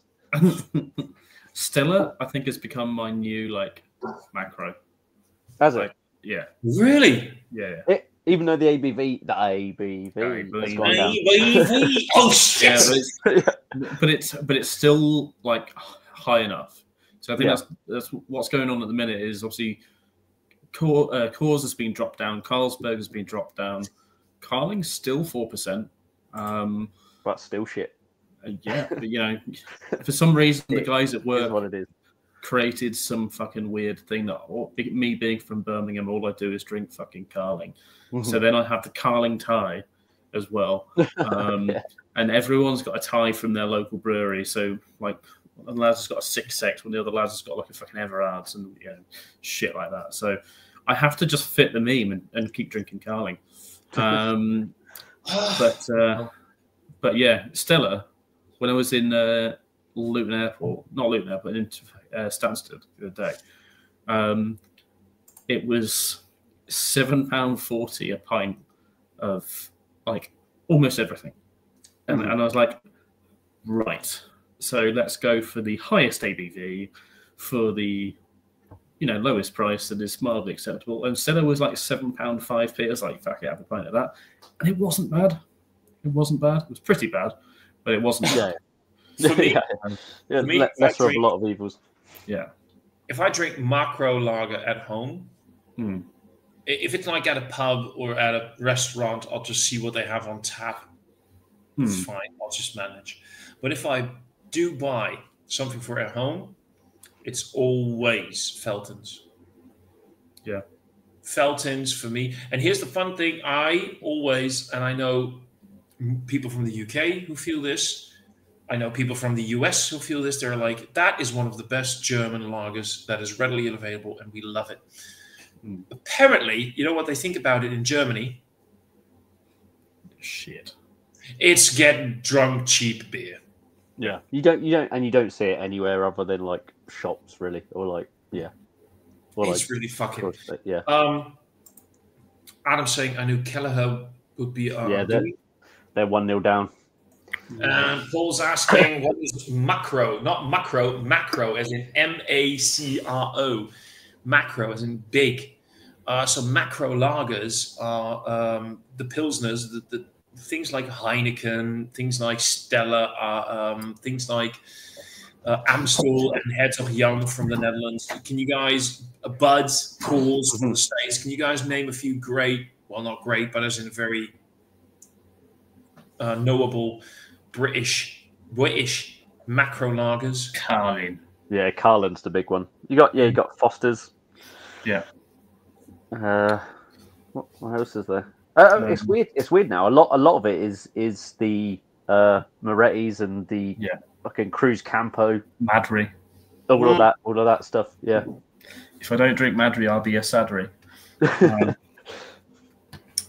I tell you what I've got in here, which it's actually over here. I think I pulled one out earlier. Is he's kind of Dutch. Harry, get your bum out. Oh, Oranjeboom. Bavaria. Fuck Is Bavaria. Yeah. It's the This syrup. stuff it's literally cheaper than water. God, I bet that's awful. To be honest, I buy it because it's the nicest low alcohol supermarket beer. Oh, really? Yeah. Look, I'll say this: Bavaria. I love Lucky Saint. Lucky Saint is my go-to. It gives me fucking evil headaches. Does it really? No, Yeah. I like it because it tends to be that's my go-to one. It's my midweek, sees me through the week. Yeah. You mean That's like I have zero it. ABV or like just macro lager? Zero ABV. Yeah. Yeah. My macro lager of choice is Asahi. I'm a big Asahi fan. Yeah. But that's kind of like posh macro, that is. That is posh macro lager, but I mean most time it's Rheiny. Let's Yeah, if you're going to class that as a macro, it What the fuck is this? What's the point of 0% beer? I just drink to feel numb. I love it. No clue who this is, but I fucking love that. This would be the classic one. If Harry wasn't here, this would be, if everyone was here, everyone would go, "It's Harry. It's Harry. Yeah. It's Harry." It's actually very rarely me. I know. That's the thing. You did it a couple of times, then Yeah, you got yeah. tarred. You got tarred with the brush. I know that Harry was on there, and I think Jake, you were too. When I did that live, the live stream for my birthday when I turned 39, What, I 10 years remember ago? people were having fucking shenanigans in that live chat, but also people doing the weirdest shit during the stream. But they were like, at some point, I think there were like 3 or 4 different Thomas Opened accounts. Oh yeah, I remember that. I do remember that. And at some point, like and I 4 think- different Thomas Opens in the. And I think the best one was, I think that was James, who pretended to be Thomas Open from the future. He was like Cyber Thomas or something. And then I forgot his name. I think he went very big and very commercial, but he did Beer Tube as well. And he took a snapshot of my screen and overlaid it on his screen. Yes. And sort of pretended to be me, and it took me like 5 minutes to figure out why everybody was laughing, because I didn't actually see that there were 2 me's on the screen. That was fucking brilliant. I love that. I do remember that now. I forgot about that, but now I remember it. So That look at it now, was that's crazy. hilarious. I literally took the morning off from work the next morning because we were mid-COVID. Yeah. We were very much mid-COVID, and I told my boss, like, I want to do this. And she said, like, you know what, go for it. It's not like we have a lot to do in the shop. There's like lockdowns and everything. You go for it. You have fun. We'll see you at like 1 p.m. or something. You go have fucking fun. I remember semi-chucking a Firestone Walker Parabola on that stream. People going like, you need to review that. You need to save it. I was like, fuck it.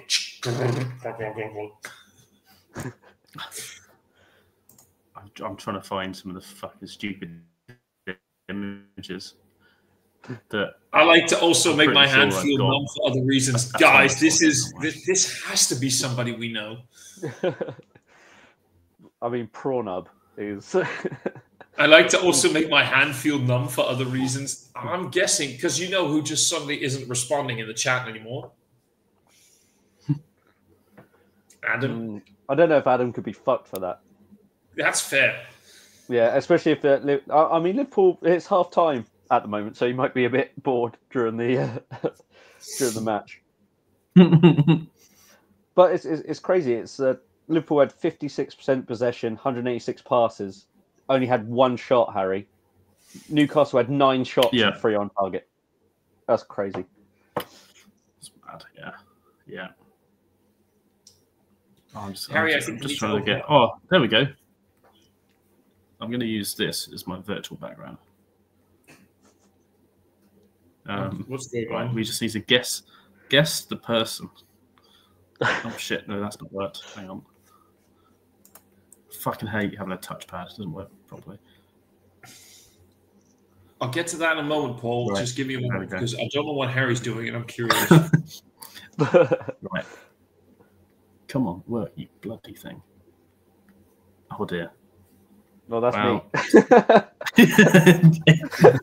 Maybe. Yeah, I used that as a I can't remember what display picture for a long while. It still might be in my display picture. My house has changed. Yeah, that's your real house. Firestone Walker is a brewery. It's a foreign brewery from a foreign country, and they do this beer Parabola. That was cool. Yeah, he fucked up again. He did. Yeah. Or is it? It's trying to show off. Yeah. But anyway, I always said parabola, but apparently it's parabola. It is parabola. Yeah. It is parabola, but it's a blend. A parabola is a mathematic angles and. Yeah, and it's a blend of several barrel-aged beers that Firestone Walker does, and I had a vintage of it, and it comes in like this very luxurious little carton box, and it's not cheap. And I was saving it to do a review on it, and I figured, you know what, fuck it, I'm turning 39. This is the last year that I'll be 30. I'm going to be the old bastard soon. And yeah, I didn't chug it, but I did go through it pretty fast. And I remember people like Rob was there from what's his channel called again? Rob Beershine. Rob was there and he was like, don't do this, save it. I was like, nah. I do like Parabola. It is a great beer. I went to Paul Brewer. Foreign Blueberry. Sorry if you have to speak. It's a brewery. Harry, Oh do you my want to God. explain this, please? Oh my God, I found it. Sorry. Yep. I found it. There we go. See me walking around. I had Harry, to log out of my account and back in again. There we go. I to love get it. to access it. Beautiful. Harry, do you please want to explain this to Paul? For blueberry. It's when they're Fuck made in is the it so Czech Republic basic? and they're transported over here on big ships. And Spitfires. Yeah. So a forward beer with a forward brewery. Blueberry. We're going to make it blueberry now. So From a blueberry. brewery. Basically, there was a man who had questionable opinions about everyone.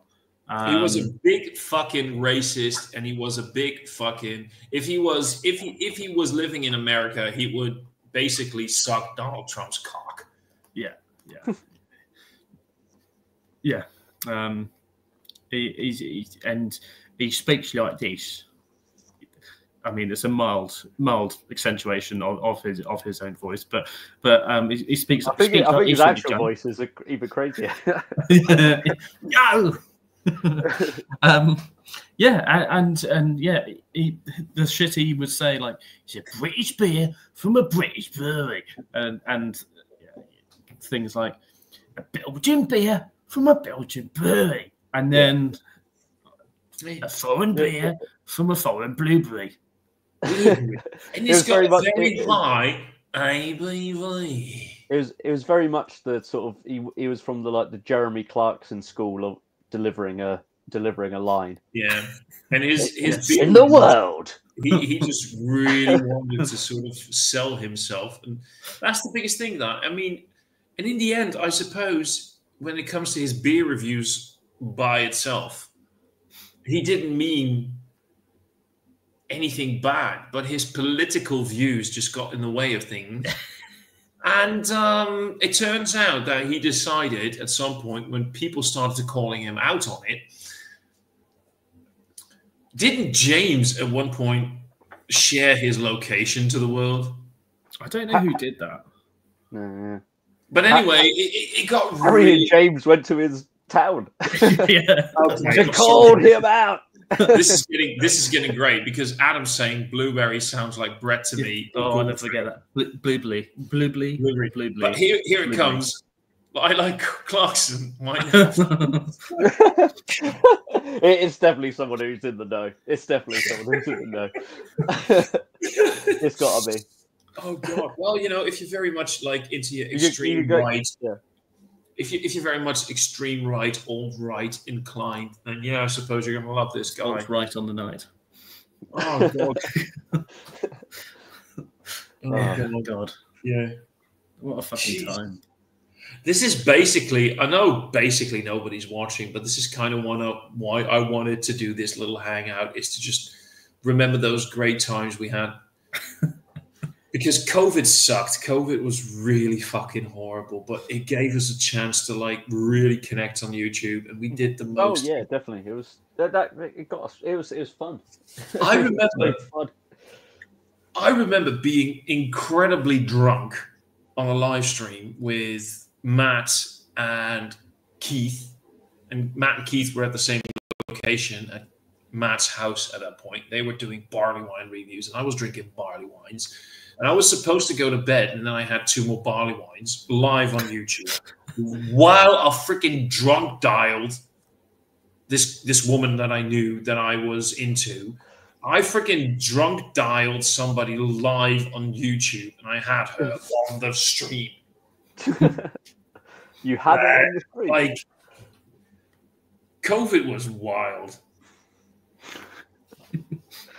This guy. Sorry, this guy. Who is that? This guy. That was a man. He doesn't do YouTube anymore. It was Garbino. Garbino, yeah. He was one of the chuggers. There we go. The real Thomas Open. Yes. confirming it's not Harry. Is that not me? It's not me. Yeah. It's Adam. We know it's Adam. There's nobody else watching. There's 4 people watching right now. It's Adam.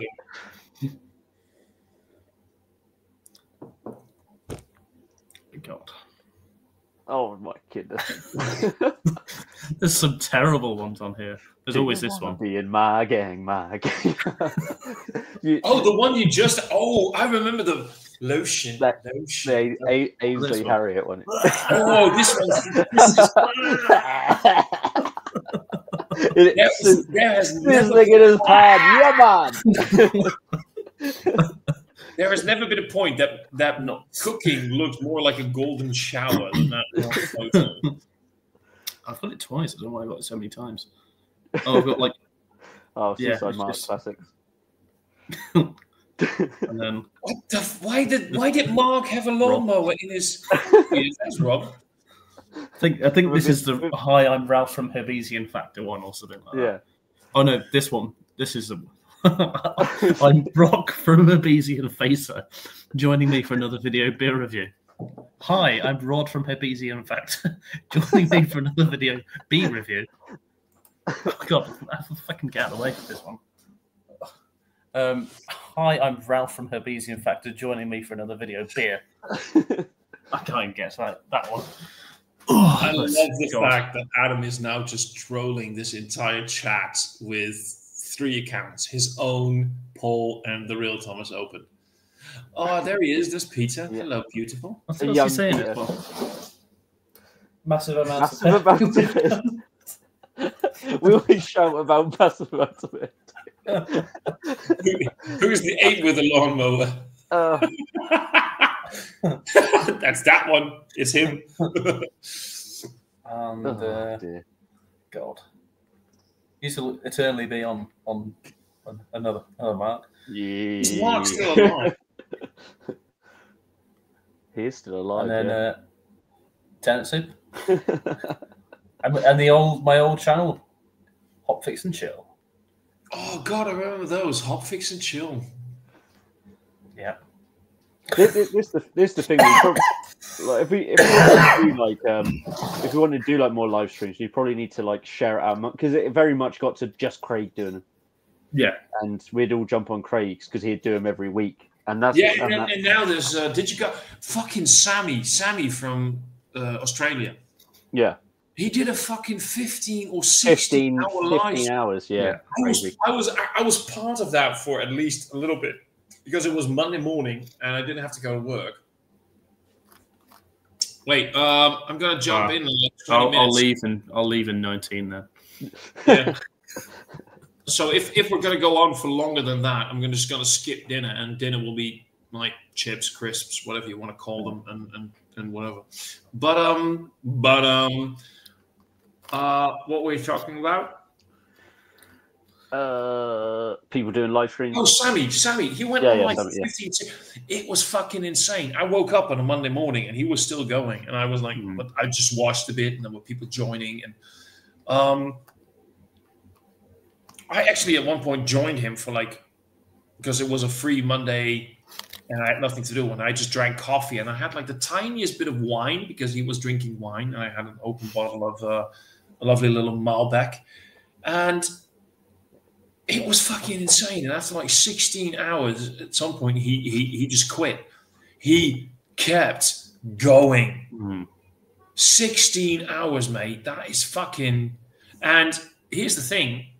I learned the lesson here because I always wanted to do like a 24-hour or sort of a 48-hour, maybe even like sort of pass the baton live stream, and everybody could switch between channels. Apparently, YouTube saves 11 hours, 55 minutes. That's it. That's what they save. If you go on longer, it cuts off. Yeah. I think, you can... is that even through StreamYard, though? Because I think you can upload longer than that, can't you? Because I've watched like 36-hour videos on YouTube before. They weren't live stream. Because I was about to ask, because I know there are people who are doing like these sort of ASMR background noise videos, but they usually only last under 12 hours, just under. But okay.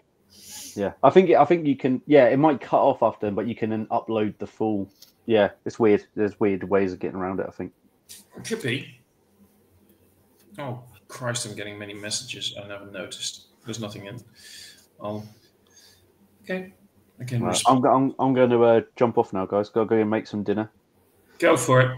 But if you're going on later, Yeah, I might 16 jump hours, off. mate. 16 hours. Yeah, the gauntlet's been set down now. Thomas is going to carry 17 hours. But, No. But no, that was great. That was great jumping on. It was very, like you said, Thomas, reminiscent of COVID times, and it was the happy moments of that whole debacle. So it was great to jump on a Sunday. I thought it was brilliant. So thanks for hanging out, and No worries. see you later, man. Have a good dinner. Yeah, cool. Speak to you all later. Cheers. Bye. Bye. Do I have an American accent, Harry? Do I? Don't think I do. No. No, I don't think I've ever had an American accent. You've always had a British Dutch accent. There's nothing Dutch about my accent. A Hollandaise is what you've always Oh, Hollandaise, but you're not thinking about my accent. You're thinking about my sauce. Yeah. Does it taste like Hollandaise? But who knows? Constantine. No, actually, here's the thing. I can go back to American if you want me to. That's quite easy. That's not a problem. Accents are usually quite easy for me. It always gets very confusing when I'm in chat with many different accents. So yeah, for now, because I'm hanging out with the guys from the UK, the British guys. Yeah. So we got Danny. I don't think you want to have that Hollandaise. No, it's a different Hollandaise, mate. It's very different. Don't worry about Constantine. We're drinking right now. I'm on a Mooslotel Blueprints. It's their laptop. It's a 6%. And I'm on a Nitro Mini Mars, a 6.2%. Stat. It's a stat. It's a stat. And from both of our points of views, we're drinking foreign beers from foreign countries. It's Glasgow? Sorry, Glasgow. It's where fucking is Vault City? It's Edinburgh, isn't it? Is Scotland a foreign country? No. It's Scottish. All right, no. I wasn't aware of that. It was a Scottish brewery. Yeah, it's Scottish. It's fine. You're fucking right. That is Scottish, isn't it? Part of the Union. I keep forgetting that. It's basically like UK, but it is a Scottish brewery. It's basically just to annoy all the Scots. It's basically just like England up north, isn't it, really? All right, you're just really basically just pissed off about a few million people, and you're gonna need fucking. You're fucked. This is Scottish, Thomas. You know. By the way, do you know why they call it a kilt and not a skirt? Why? Nah, because many men have been so for calling it one. All right, so I'll just love a fucking really bad Scottish accent because I don't think. Right now, here's the thing. Right now, it's very bad. But when I'm talking to people from Scotland, because through the years with my job, I've had. Oh shit! The lad's winning, man. Golpener. But here's the thing. When I talk to people from Scotland, I pick up on their accent really quickly, and I can really emulate it. And here's my favorite story. This happened 2 years ago, I think, on one of our whiskey festivals. So I was talking to this guy from Scotland, Kenny. He's been in the shop as well. He gave tastings. And this is the first time I've ever met him. And we were talking about his whiskeys and whatever, and I was doing... I immediately switched to Scottish. So he's like talking to him, and I was like... He said to me, like, when you come back, ride around, make sure you've got like a glass and we can share like a dram, and I'll go and have you taste a few nice little things. So we just... Mate, that sounds like really fucking fun. I'll bring a glass, and I'd love to try some of your whiskeys. They sound really good. But I've got to tell you, like, one thing. And I looked him dead in the face, and I said, "Ik ben Nederlands." I would just like quiet for like a few seconds and looked at me, and I said, "Yeah, I did fucking well." Yeah. Scottish said about his independent Also Cornish. Cornish. That's fucking fair. It's down nearer to me. Constantine saying it's a wee bit strong at 12% EBV. Session ale. It's a session ale. Good For solid sure. strong session ale. Flip have at least 10 of them. Section. Thank you, man. Thank you, lad. Right now we're just waiting for Jesus fucking Christ. It's stuck in me fucking out, man. We need to have Ned Scottish version of you. Right, Mike. I said, Great Irish accent. fucking hell, man. Fucking hell, lad. So I've actually been told in the past that when I get angry, I sound Irish. I don't know what the fuck accent you're doing currently. I don't know either. I'm just fucking around, man. But I'm right now. The biggest issue is I can't switch back to British. I'm stuck in American. That's fine. We'll leave you there. You are American Thomas. Thank you. I'm American Thomas right now. So let me do my best American impression ever. How you doing? Okay. Harry, Yes. you want some hollandaise?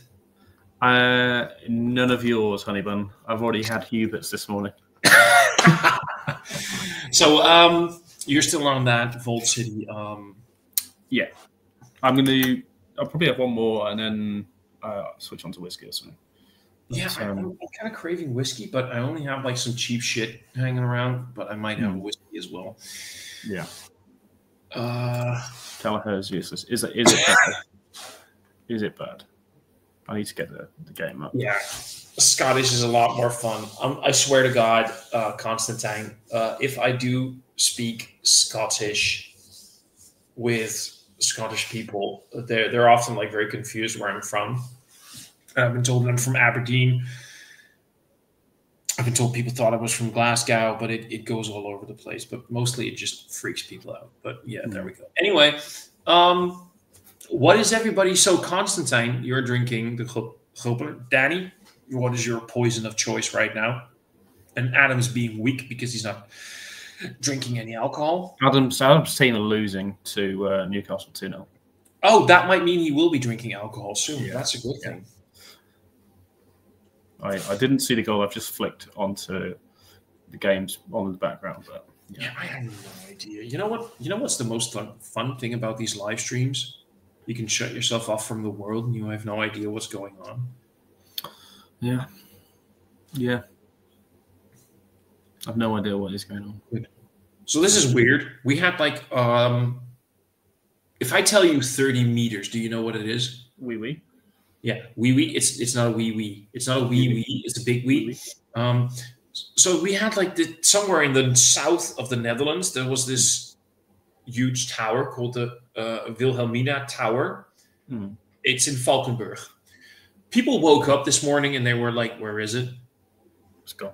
It just collapsed in the middle of the night. Bloody hell. And it was actually a tourist place, and it had like a brasserie in it, so you can eat and drink. And they were just waking up, and people were like looking, where the fuck is the tower? The tower just collapsed. And thank God there was nobody in there. They just found out. But like 30 meters is big. Yeah. It's like 15 times me. Yeah. I was searching up. Danny's on People, Money, Space, and he's on. Yeah, that's a good bit. Oh. I thought he was going to do a fun bit, but he's actually on a beer. It's called. Yeah, it's good. It's good beer. I haven't had much Verdant for a bit. That's complete bullshit because I have had putty and triple putty and that sort of thing. But I haven't had anything new from them for a bit. So, other than those, Are they still good? yeah, they are. Yeah, I heard a lot of people talking about the putty and the triple putty being incredibly fucking hot, Bernie Green. yeah. I think this year's has been better. Like the standard putty, I think was been a lot better than it has been in the past. But the triple putty I had, and I wasn't the biggest fan of it. But that's because I just don't really enjoy triple IPAs anyway. I think they're just too much. So, I had this last night. mhm. It's a local brew. Mhm. It's a hazy triple IPA coming in 10%. Mhm. You want to finish it? No. Say it. Say the word, Harry. IBV. And it's Citra, Mosaic, and Nelson Sauvin, and especially the Nelson Sauvin really shined in this. And it really had like that proper danky, hoppy, green, sort of like cat pee thing in there. I liked it. So it's one of those, when you're making me hazy triple IPAs that have a good amount of Mosaic and Nelson Sauvin in there, or like a little bit of Simcoe, I'm okay with it. I can enjoy them. Yeah. But if your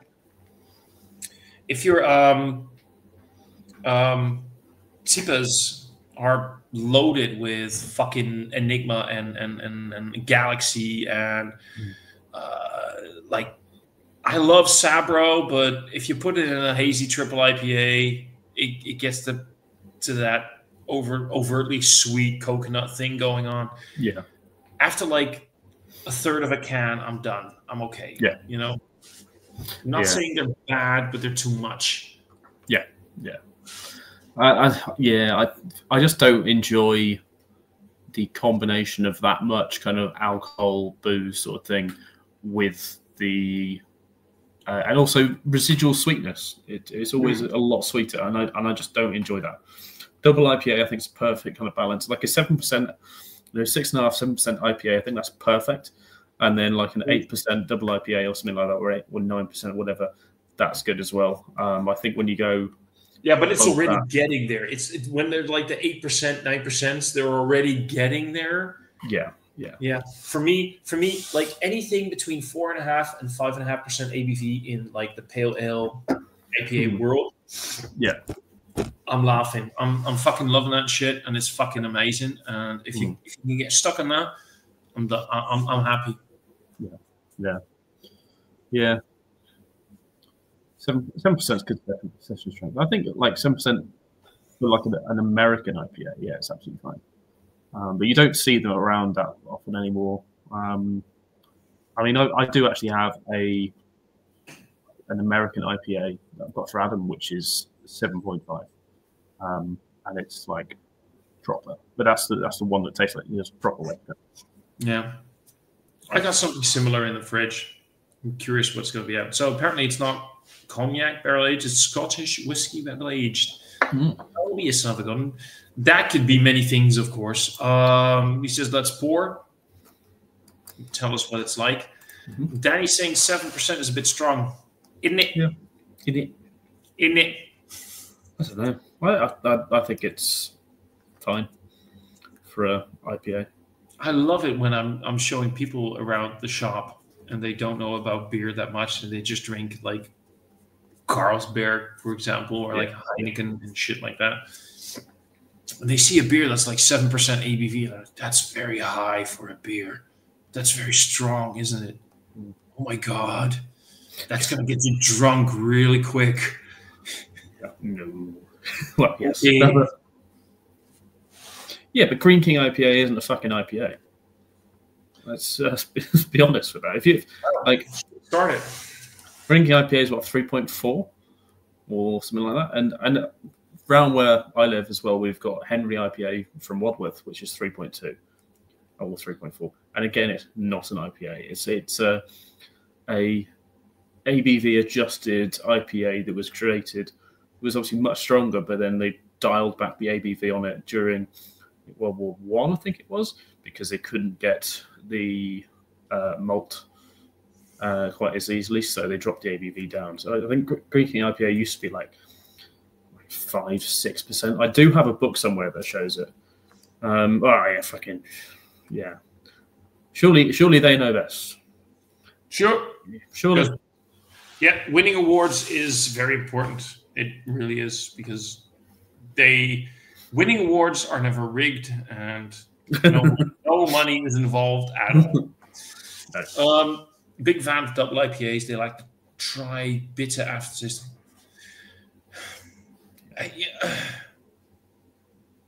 So it really depends on the style. Are we talking about West Coast? Are we talking about... So right now, the world of IPAs is incredibly lacking definition.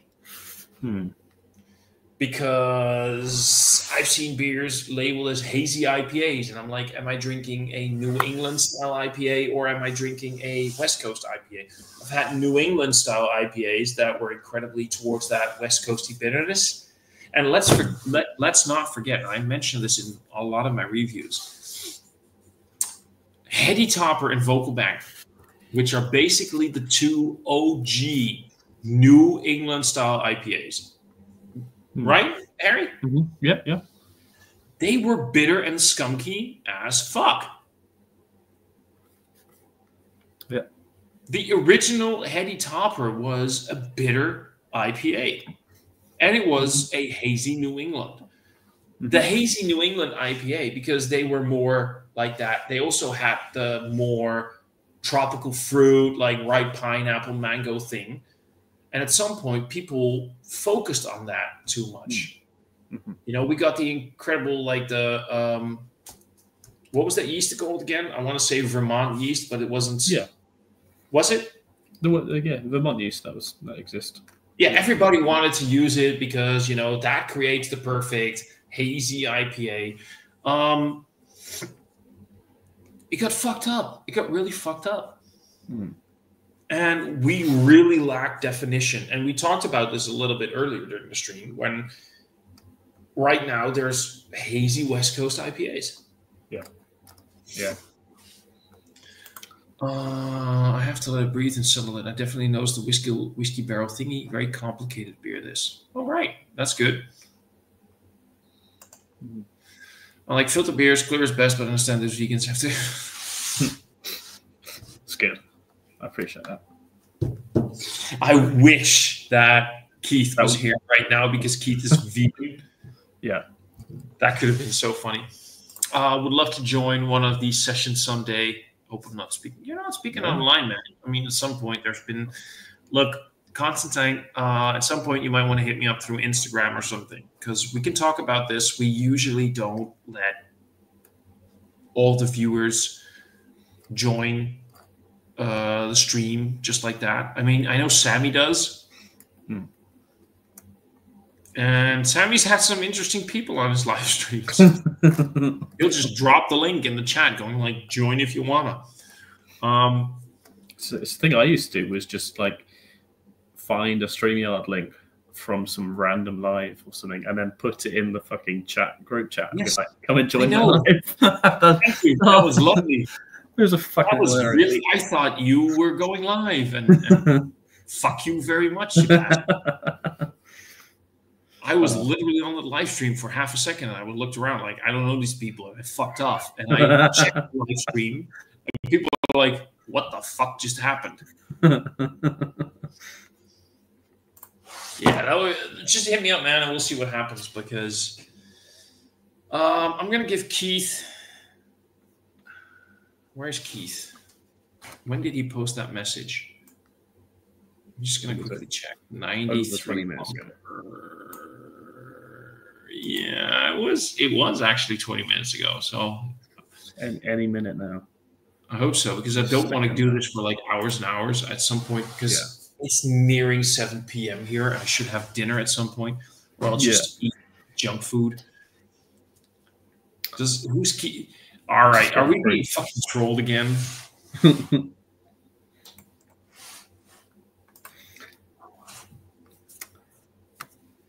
He might.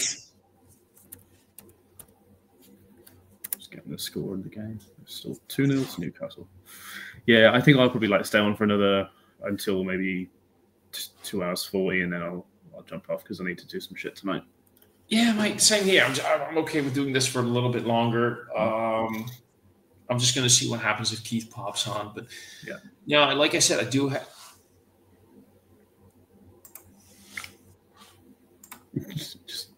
What the fuck? Yes, no. Keith. Yes, okay. I was adding you while you were adding yourself, so we did that. I was doing it on purpose. Oh. So, Danny Yeovil had a question for you.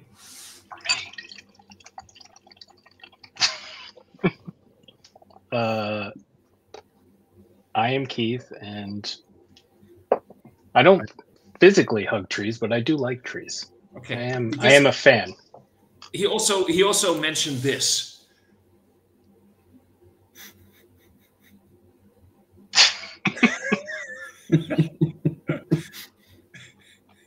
Because that's a non-filtered beer you're drinking right now. I'm pretty sure that Danny said he was drinking People, Money, Space, Time anyway, and I'm pretty sure that's Holy fuck, dude! Overtone. Nice. What the fuck? Wait. It's Scottish What beer the fuck?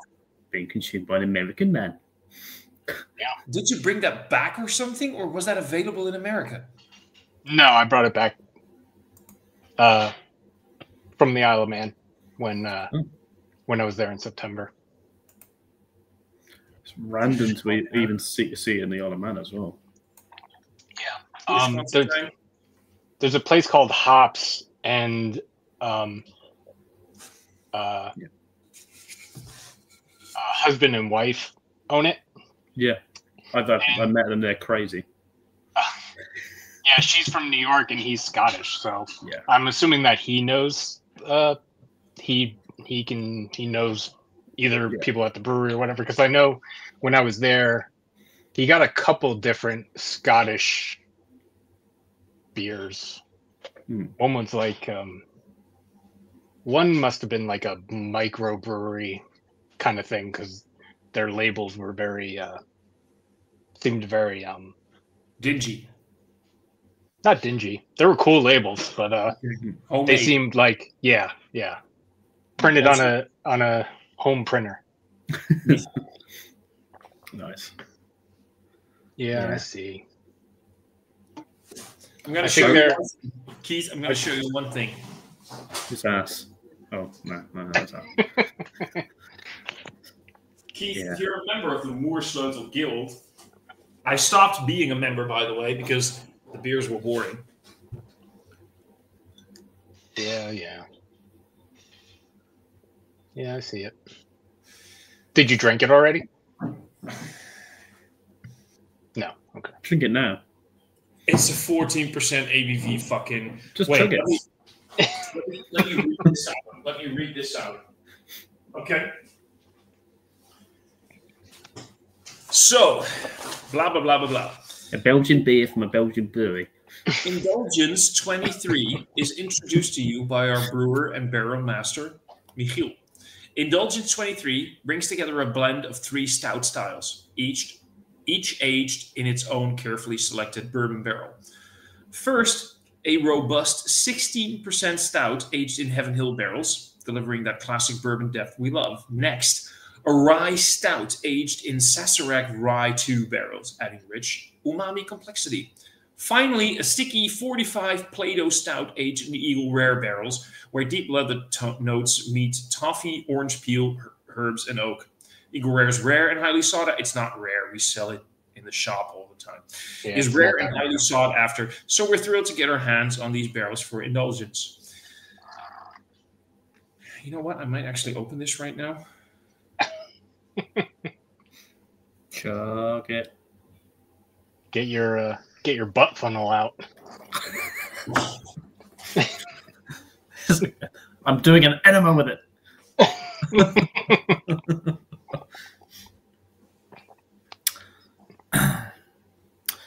Danny Yeovil, you've got a lot to learn, my young Padawan. If you think the beer should be no stronger than 6%. Is that going in your book? Wait. One man, one glass. The ale of man and real ale for men. Sounds like Sinister Brewery. Sinister Brewery, yeah. Oh, yeah, Sinister. Yeah, Sinister. Yep. So, Harry, it's so nice that we're being trolled again, isn't it? It is. Oh, you are actually opening? All right. Yeah, why the fuck not? Yeah. Chug. Did you only get one box and then cancel? No, I got a few of them, and then I felt like nah. It has basically no carbonation. It has like basically no carbonation. Is it wine? Well, I know somebody who's being a bit whiny, but Oh, I meant to ask, what was the barrel on the first stout? I heard Sazerac and I heard Eagle Rare, but I missed the first one. Heaven Hill. Oh, all right. So if this does not have coconut in it, I'm gonna fucking kill it. Split with G. Fuck you. Is it? I'll split the cross. Yeah. You see the cross here? I'll see if I can split the cross in a bit. Actually. So is it? It's just barrel aged, no adjuncts, No adjuncts. blended stout. Yeah, it's 3 different types of stout.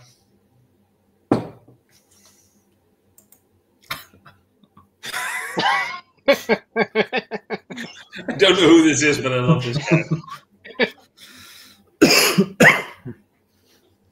So that's actually it smells great. It doesn't smell overtly complex or anything. There's definitely lots of bourbon and rye notes in there, but I'm not saying that like this is the.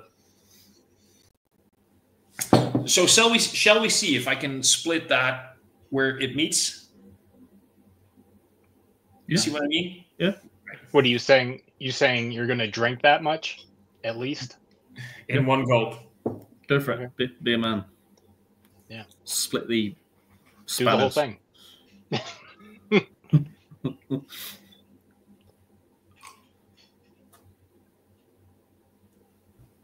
No. No. It is if you fucking rock the glass. Maybe. Back. Yeah. It's gonna be my new fucking trick is knock. Oh yeah, of course I did it. Wait.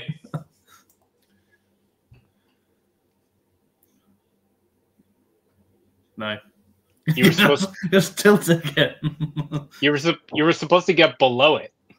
Oh yeah, actually, sitting on the table, it does look like maybe you did it. But, I don't know. Wait.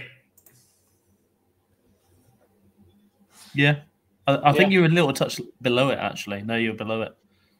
Yeah. Yeah, you're under. Overdone it. Oh, I did like slightly, but I didn't quite get it. Yep. Right. I'm going to grab another beer, I think. So. What are you getting? I don't know.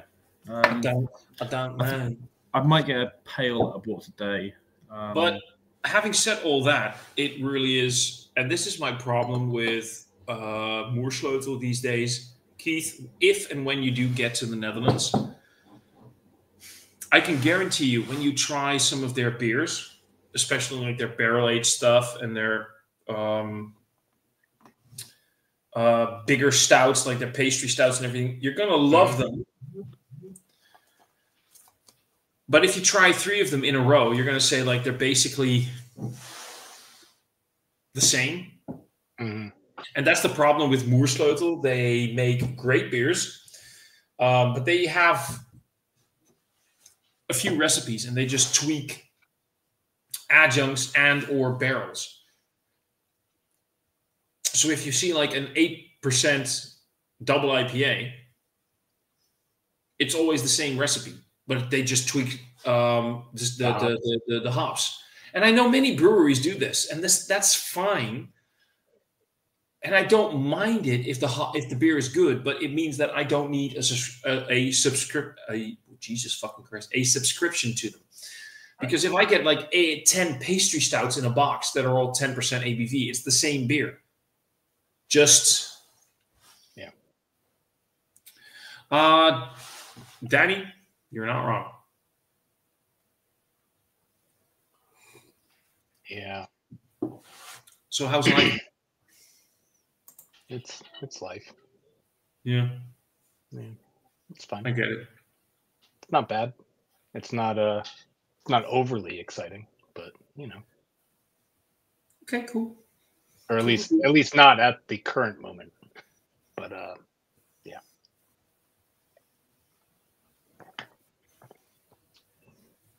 Epic. Yeah.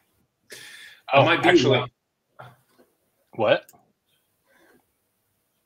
That's Harry. Well, then don't take a shit, you idiot. You were saying, sorry? You might find this. So Katie and I went to like the thrift store and stuff yesterday, and I found this Old Forester bottle. Wait, what? Let me put you in solo for a moment. I don't know if that's gonna. Hold on. Can you show it again? Let me turn up the brightness. Oh fuck! Hold on. Let me That's turn pretty. down. Let me turn down the brightness. Turn down for what? That's awesome. Did you buy it? Yeah. Sweet. Hard to Wait, see. is there still whiskey in there? No. Oh, There is something in there. I don't know if I'm assuming it evaporates. So there is like residue in it, and it does smell like bourbon inside of it. awesome. But I don't know if you can read that. No. Pale. What? Pale?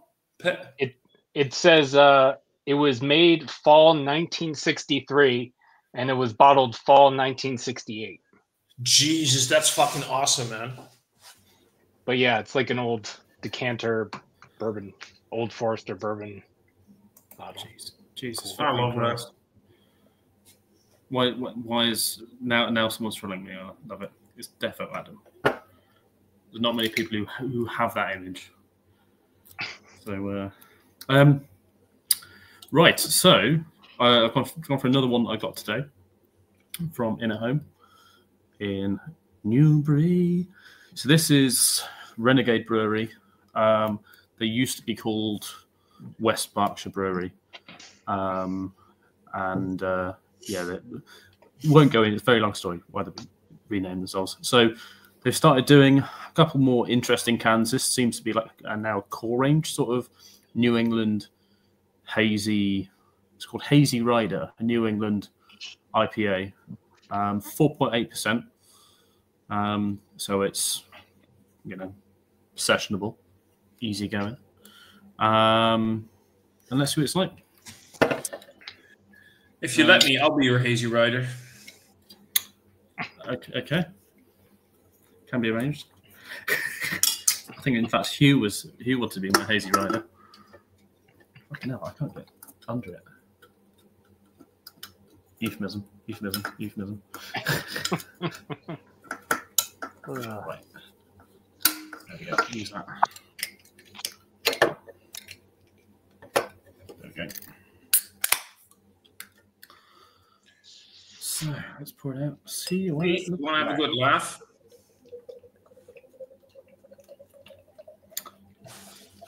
About what? You know who showed up at the shop yesterday? Who? Roxanne. Roxanne. You don't remember? Oh, is this a? Yep. Yeah. Yep. We'll talk later. Okay. She was just suddenly there. That is all right. Actually, that looks not bad, mate. You know what? Let me put you in solo for a moment. That for the price as well, it's £2.89 a can. That is pretty fucking solid for a hazy New England IPA. So let's see what hops are in it. No, doesn't say what hops are in it, but it's fucking solid, decent. 4.8% ABV. So it's your school night New England IPA. I'm gonna say the viscosity looks like it's lower ABV, but the haziness, the color is spot on. Yeah, the flavour of it really delivers. I don't want to say it's just Citra and Mosaic. I think there's something more to it. Because kind of Citra and Mosaic you tend to find is like those hops are used fucking in almost every new one. So, Man. I don't know. Speaking of hops being used, is it me? Because I got chins from two different parts of the world right now. Mm-hmm. Is it me, Is Nelson Sauvin being used in basically every IPA these days? It's funny you say that. A lot more. But It's like every fucking hazy being made, or every IPA. It's like I see Nelson Sauvin, Nelson Sauvin, Nelson Sauvin. Like what did they have surplus or something? Or is it the new hype hop? I just think that it's been more readily available than other years. Maybe someone who had a huge contract of it has decided to stop using it. I know, for example, it was a couple of years ago you couldn't get hold of it because Brewdog in the UK were using shit tons of it. Really? Yeah. But it's like for all of whatever, Talus and Sabro hardly anywhere, and everything is Nelson Sauvin. Well, yeah. I don't think people want to use Sabro quite as much because it's a bit of a Marmite. I mean, I love it, but I love Sabro when done right. Yeah, Sabro was everywhere, like what, a few years ago or whatever it was, and then it like seemed like it completely dropped off of. Like I don't know if I've seen a beer with Sabro in it in like the last year or so. Yeah, it's like when it comes to the because they're basically sort of twins. It seems like everybody prefers Talus over Sabro these days, which I kind of get because I really do like the floral character of Talus, that really like rose petal thing, and the sort of like low. I'm gonna make a joke right now, but I just realized I'm gonna make the joke. I sort of like the low key lime thing from Talus, while Sabro is much heavier on the lime and definitely the coconut. Yeah. But when it works, it works. I'm guessing this is Dan right now from FLX. So cheers, bro. Yeah. I think hops in New Zealand could be. I mean, if you look at some regions in the world, look at coffee right now. You know, like coffee is a big thing because of crops going to nowhere because of climate change. Maybe Adam has a point that it's just that their climate is much better. I know that the US closed like 40% of their hop farms, like last year or year before. I can't remember what it was. Really? So as a result, that hiked the price on certain things. And then also, you know, there was so much less going around. Also, New Zealand, we've got a trade deal with them. Yeah, so for UK beers, as a result, it means that New Zealand hops are much easier to get hold of and are a much better price, I'd say, even than some American stuff. I mean, like Citra, I think I buy from Europe for that. So I buy from through Belgium. And I think that's costing me £26 a kilo, something like that, 25, 26. Azaka, again, you know, 24, £25 a kilo. But then some of your New Zealand stuff is a little bit cheaper. Nelson, though, has always been expensive. I think it's like £31, £32 a kilo. Okay. HBC, I love HBC 1019. FLX saying, as much as I enjoy Nelson, I kind of get excited when Nelson isn't in the beer. Drank a beer with Sitch. So, I'm not a big fan of Enigma. I'll grant you that, but I got very excited that I haven't bought it yet. I haven't brought it with me yet, but we got a beer in from a local brewery, Blueberry. 2 days ago. It's a double IPA, all Mosaic, but 4 different versions of Mosaic. Yeah. See, now that gets me hyped. The beer was literally, by the way, hype, but I get very excited. It's just Mosaic, but 4 different versions.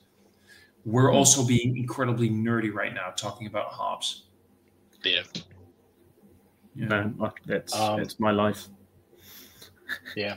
Enigma, Sabro, and Equinaut, like, is that beer like 4 years old? Like I don't think I've seen those hops Fucking hell. like alone or together in a while. Very much true. And also, Enigma is meh, but also Equinaut is dog shit. And I'm not a big fan. I like Equinaut. I am also not a fan of Brew One. I don't get it. I don't understand Brew One. So like I don't like Galaxy. I really don't like Galaxy. Well, I will say the following. I like Galaxy in combination with. I don't like Galaxy as a single hop. Okay. I can get Galaxy in like that huge tropical thing in combination with, for example, like some Mosaic and Simcoe. It can work. But if you just bring me like a Galaxy single hop, I'll skip. I'm done. Yeah. I'm not. No. Galaxy definitely isn't what it used to be. Oh shit! Now this is where we just turned fucking hipster when we just sat there and went like, it's not what it used to be. Yeah. No, because you're Galaxy, right, but we went full hipster. Galaxy single hop beers used to be like my favorite when I used to go to other half way too much, and then like I can get them up in the liquor stores now, and so every once I'll grab like if I can get a single can, I'll grab a single can of something, and the Galaxy beers are just not what they used to be. But that's. I'd agree with that as well. This is interesting because I have not had a proper. Well, I had one about half a year ago.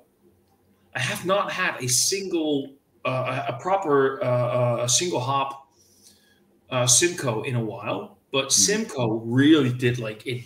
It went all the way down there. There was a point where if it was Simcoe, we talked about the cat pee thing earlier. Remember? Harry? Yeah. Simcoe was that one cat pee hop. Yeah. That was like my favorite. And for a while, and that's why I started to buy a lot of Nelson Sauvin IPAs, because a lot of those Nelson Sauvin things had like the Sauvignon Blanc, grape, cat pee thingy going on. And that's why I loved Nelson Sauvin for a while. I have no idea if Simcoe is on the rise, but if it is, I'm game. Because Simcoe is by far still my favorite fucking hop. Yeah. This one. Oh, go ahead. No, yes, you go ahead. I was just gonna say this is mostly Nelson. It's Nelson Sauvin, Nelson Cryo, Cohea Nelson Sub-Zero Hop Keef. Yeah, whatever that is. It's your Hop Keef. And then there's two that I'm not familiar with: Kohatu, Kohatu, and Taiheke. Yeah, what's the New Zealand? Taiheke. Yeah. All right. Yeah. But you were just saying about New Zealand hops being readily available there, so that makes sense. Yeah. Yeah, I just wanted to say what Adam's point is, like Mosaic has lost its blueberry flavor. So this was something I was talking with hop growers last year, how certain hops have, when I do a picking, for example, because I buy like tons and tons of certain varieties, I will do different rubs of hops from different farms, and you will get completely different flavors and aromas from those hops, and they're literally just being grown on different farms. And then also you'll get different kind of flavors and aromas from the time that they've been picked. So something earlier in the season compared to later in the season, like on the Goldings I'm using at the minute, which is 23 crop. I know the batch code off the top of my head because I use it all the time, but it was like 23192S is what I'm always on. And so that's because I picked it, I was happy with the kind of light citrus sort of notes it was you were getting off it, compared to some of the other shit was like really earthy, really floral, but you weren't getting what I was used to, which I used before. But then like Simcoe, I know, for example, some of the stuff that I've had of that more recently has been so intensely dank and pine and everything, which is what I'd love it to be. And then some is just a bit cat piss sort of thing. And then again with Mosaic, I have had some fantastic brewery stuff, but then I have also had, and it's literally just when it's being picked, and T90 as well, when that's being used, is a bit abrasive to giving aromas. There are other hops you could use. So I'd always kind of favour whole cone over T90 because to make T90 pellets, you lose a bit of the aroma. But then when you compare it to something like, so I use a lot of Lupamax, which is kind of like a T70 pellet. So there's less vegetal matter and more alpha acids. So yeah, that's when you start playing around with like CGX or Lupamax Cryo, that's another world of fun. Hopkeef as well, and all this Sub-Zero fucking. It's an expensive game to use those hops, but they really can deliver. Keith, yeah. Do you ever have that moment when you're like, yeah, I know a thing or two about hops and brewing beer, and then you're talking to a brewer and you're like, you know what? Never mind. I mean, and that is no disrespect or diss, Harry, but I just listened to you for like 2 whole fucking minutes, and I was like, what the fuck? And I'm impressed, and I'm in awe, and I'm jealous because holy fuck, that is impressive. That is a lot of, and this is, at some point, we're not going to do this right now because we're not going to do this live stream for like hours and hours and hours. But at some point, I would love to do a live stream with you when we're both sober. That's going to be difficult to begin with. But where you can really start to explain to people, all this T70, T90, cryo, all this stuff to people and talk about it and explain what's what. Because sometimes you get so I know, like what I said earlier, the 4 different types of Mosaic being used in that one beer, and I know they will all deliver different aspects of Mosaic to that beer. Yeah, I have no idea what exactly all the differences are. It would be great if we could at some point set that up. Yeah. I'd say something I'm doing with one of my mates. He's a home brewer. And I said, do you want to come on a hop walk with me? So every September, I go on a hop walk over to our big growers. And you literally spend a day walking around farms and you're rubbing hops in your hands, literally straight off the vine and rubbing it on your hands. And I said to him, it'd just be great so you see the scale of the operations. Because I've done 2 or 3 now. And I was looking at going to the States this year and doing it, but I don't think I can afford to do it. I'll probably do it next year. Go and do some hop rubbing of random hops. Having Citra, like fresh Citra, in a field would be awesome. Can we be honest, man? I know Citra is being used in every beer, like you just said, but there's a reason for it. Yeah. And if you get good Citra,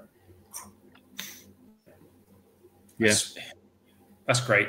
Yeah, I mean, I buy mine from Yakima Chief, or YCH. In the past I've bought it through UK suppliers, but I prefer the way that YCH. It's way more expensive, but you get a much better kind of whole cone hops, and the way that they flush their nitrogen flush on their bags, they don't crush the hops too much. So yeah, it's really decent. I'd love to go out there, but it's Citra is just classic. You can use it in everything. It's really malleable, and sits really well. Either is even using as bittering. I find the bitterness of it can be a little bit sharp, a little bit intense. But definitely for aroma and late, it's fantastic. Agreed. I'm just going to quickly pop through some comments because this is why we don't do live streams on Sunday afternoons anymore these days, because suddenly people are watching.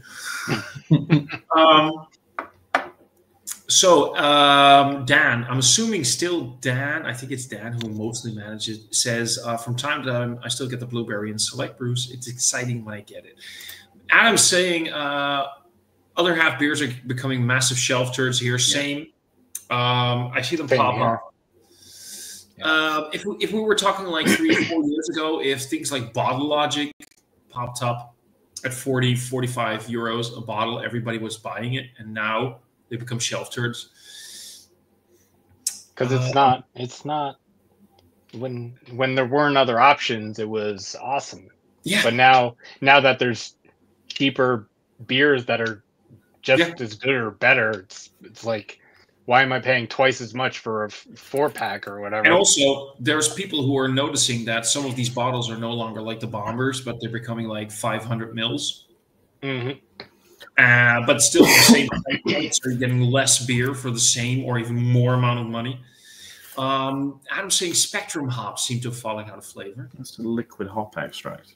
I can't remember too much about it, whether you can use it on hot side or whatnot, but I have looked into it in the past. I did have I don't know if it was Spectrum, but I did have a beer with like some like hop oil or something used, and it made the mouth feel weird. Yeah, and it was like oily and weird. Yeah. Not that it tasted bad, it was just weird. Yeah. Yeah.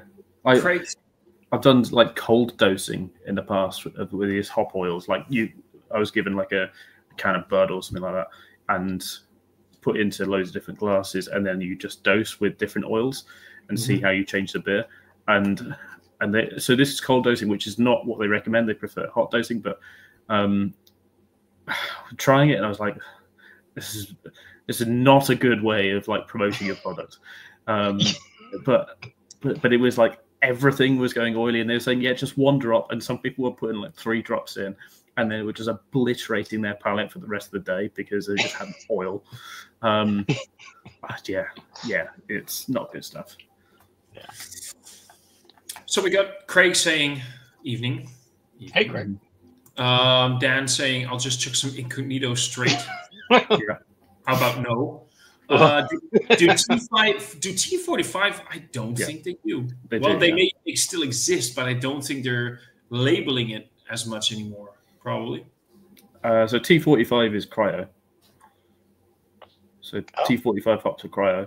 So T70, which is Lupamax, and then there's T10s as well, and T30s. T30s said to be a bit wider, like bigger plugs, and T10s I haven't seen them for years, but they do exist. Okay.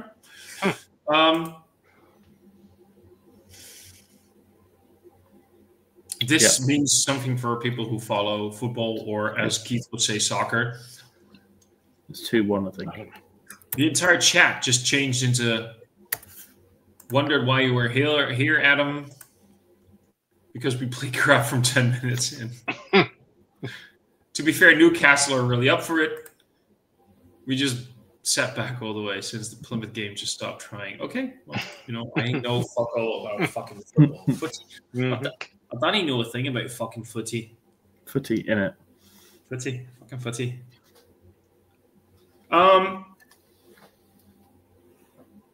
I'm not going to go like for hours and hours. I mentioned that earlier. Because at some point I do need to have dinner instead of just eating chips and crisps, whatever you want to call them.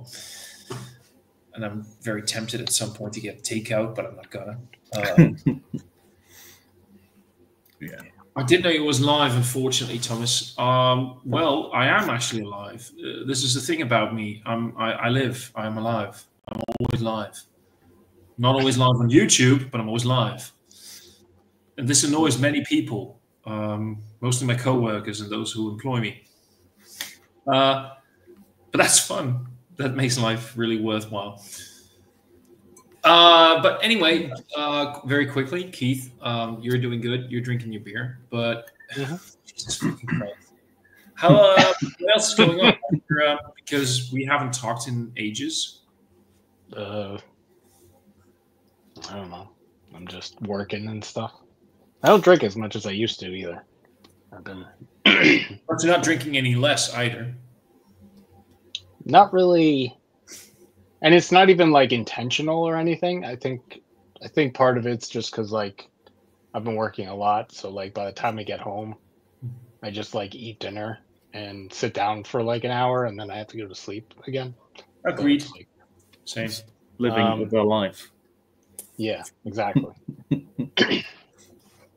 But yeah, I don't know. Just That's basically my day every day at the end of the day. Well, that's life. That is what life is. Work, sleep, die. Repeat. yeah. Just repeat. Just keep dying. What was that? Terry Pratchett at one point mentioned that in one of his books where there's this rat catcher. I don't know his name again, but the rat catcher, he dies during the job. And the line is, even though the rat catcher didn't believe in reincarnation very much believed in him. And he returns as a rat, which was funny. But anyway, yeah. No, I'm sorry, Keith, because I really do want to, at some point, plan a live stream where we can do this a little bit longer. I'm not going to go offline right now, but in a little bit. But we should really hang out a little bit more because it's been a while. Yeah. We got to do the Schlenkerla lineup with Douglas. Yeah, but Douglas is weak, and weakness disgusts me. Do you just want to do it? Oh, we'll do it. Harry, can you get Schlenkerla? Potentially, yeah. Do you like Schlenkerla? I don't mind it.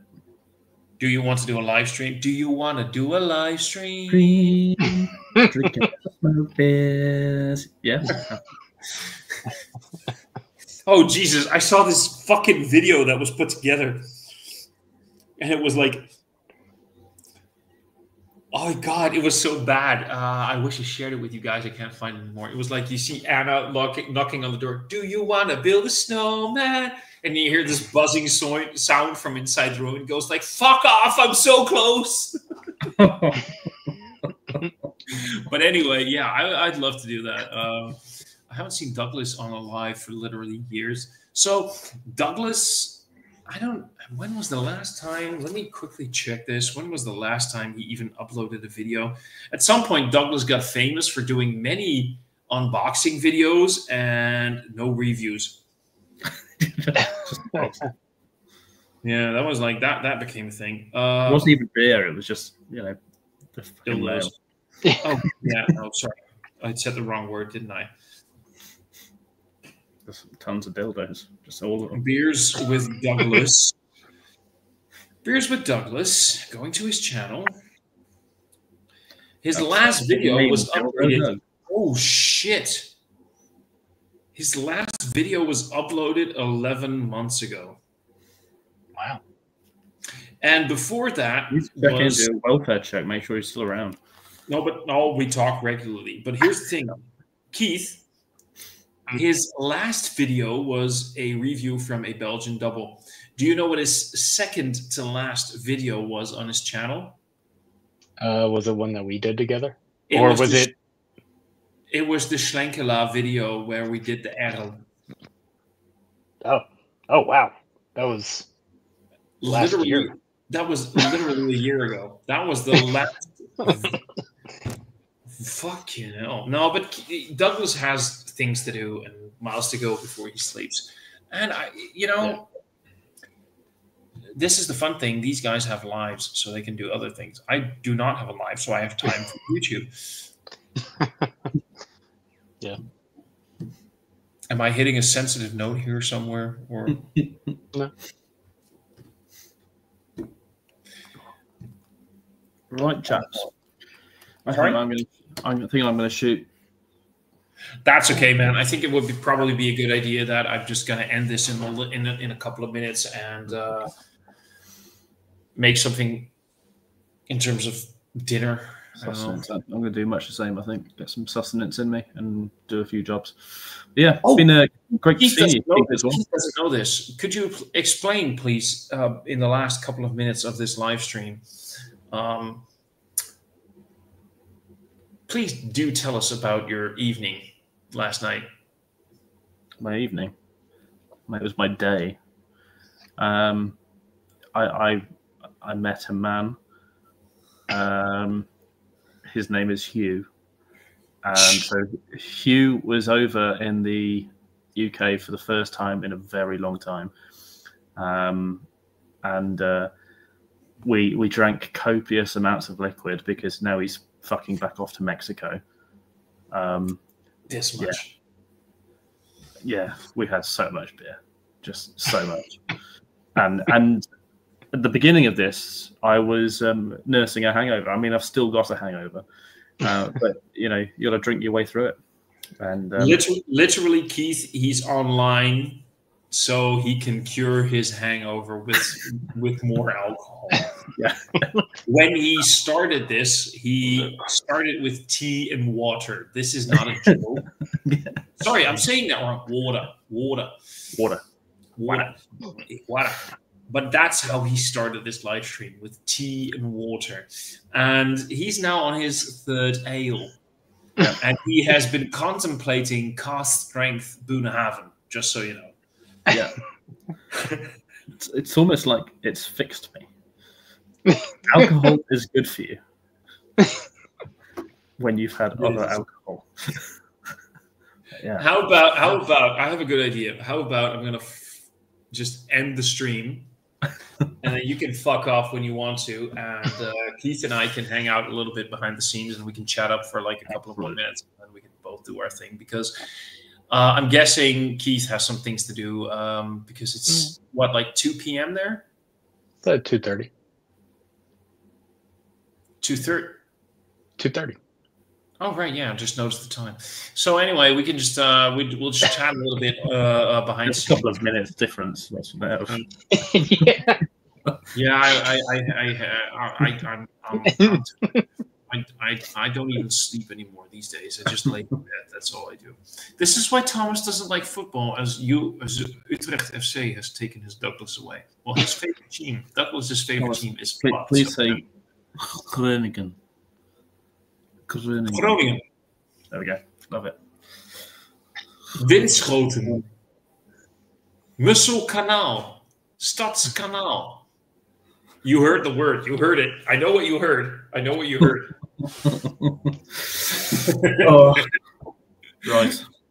Right.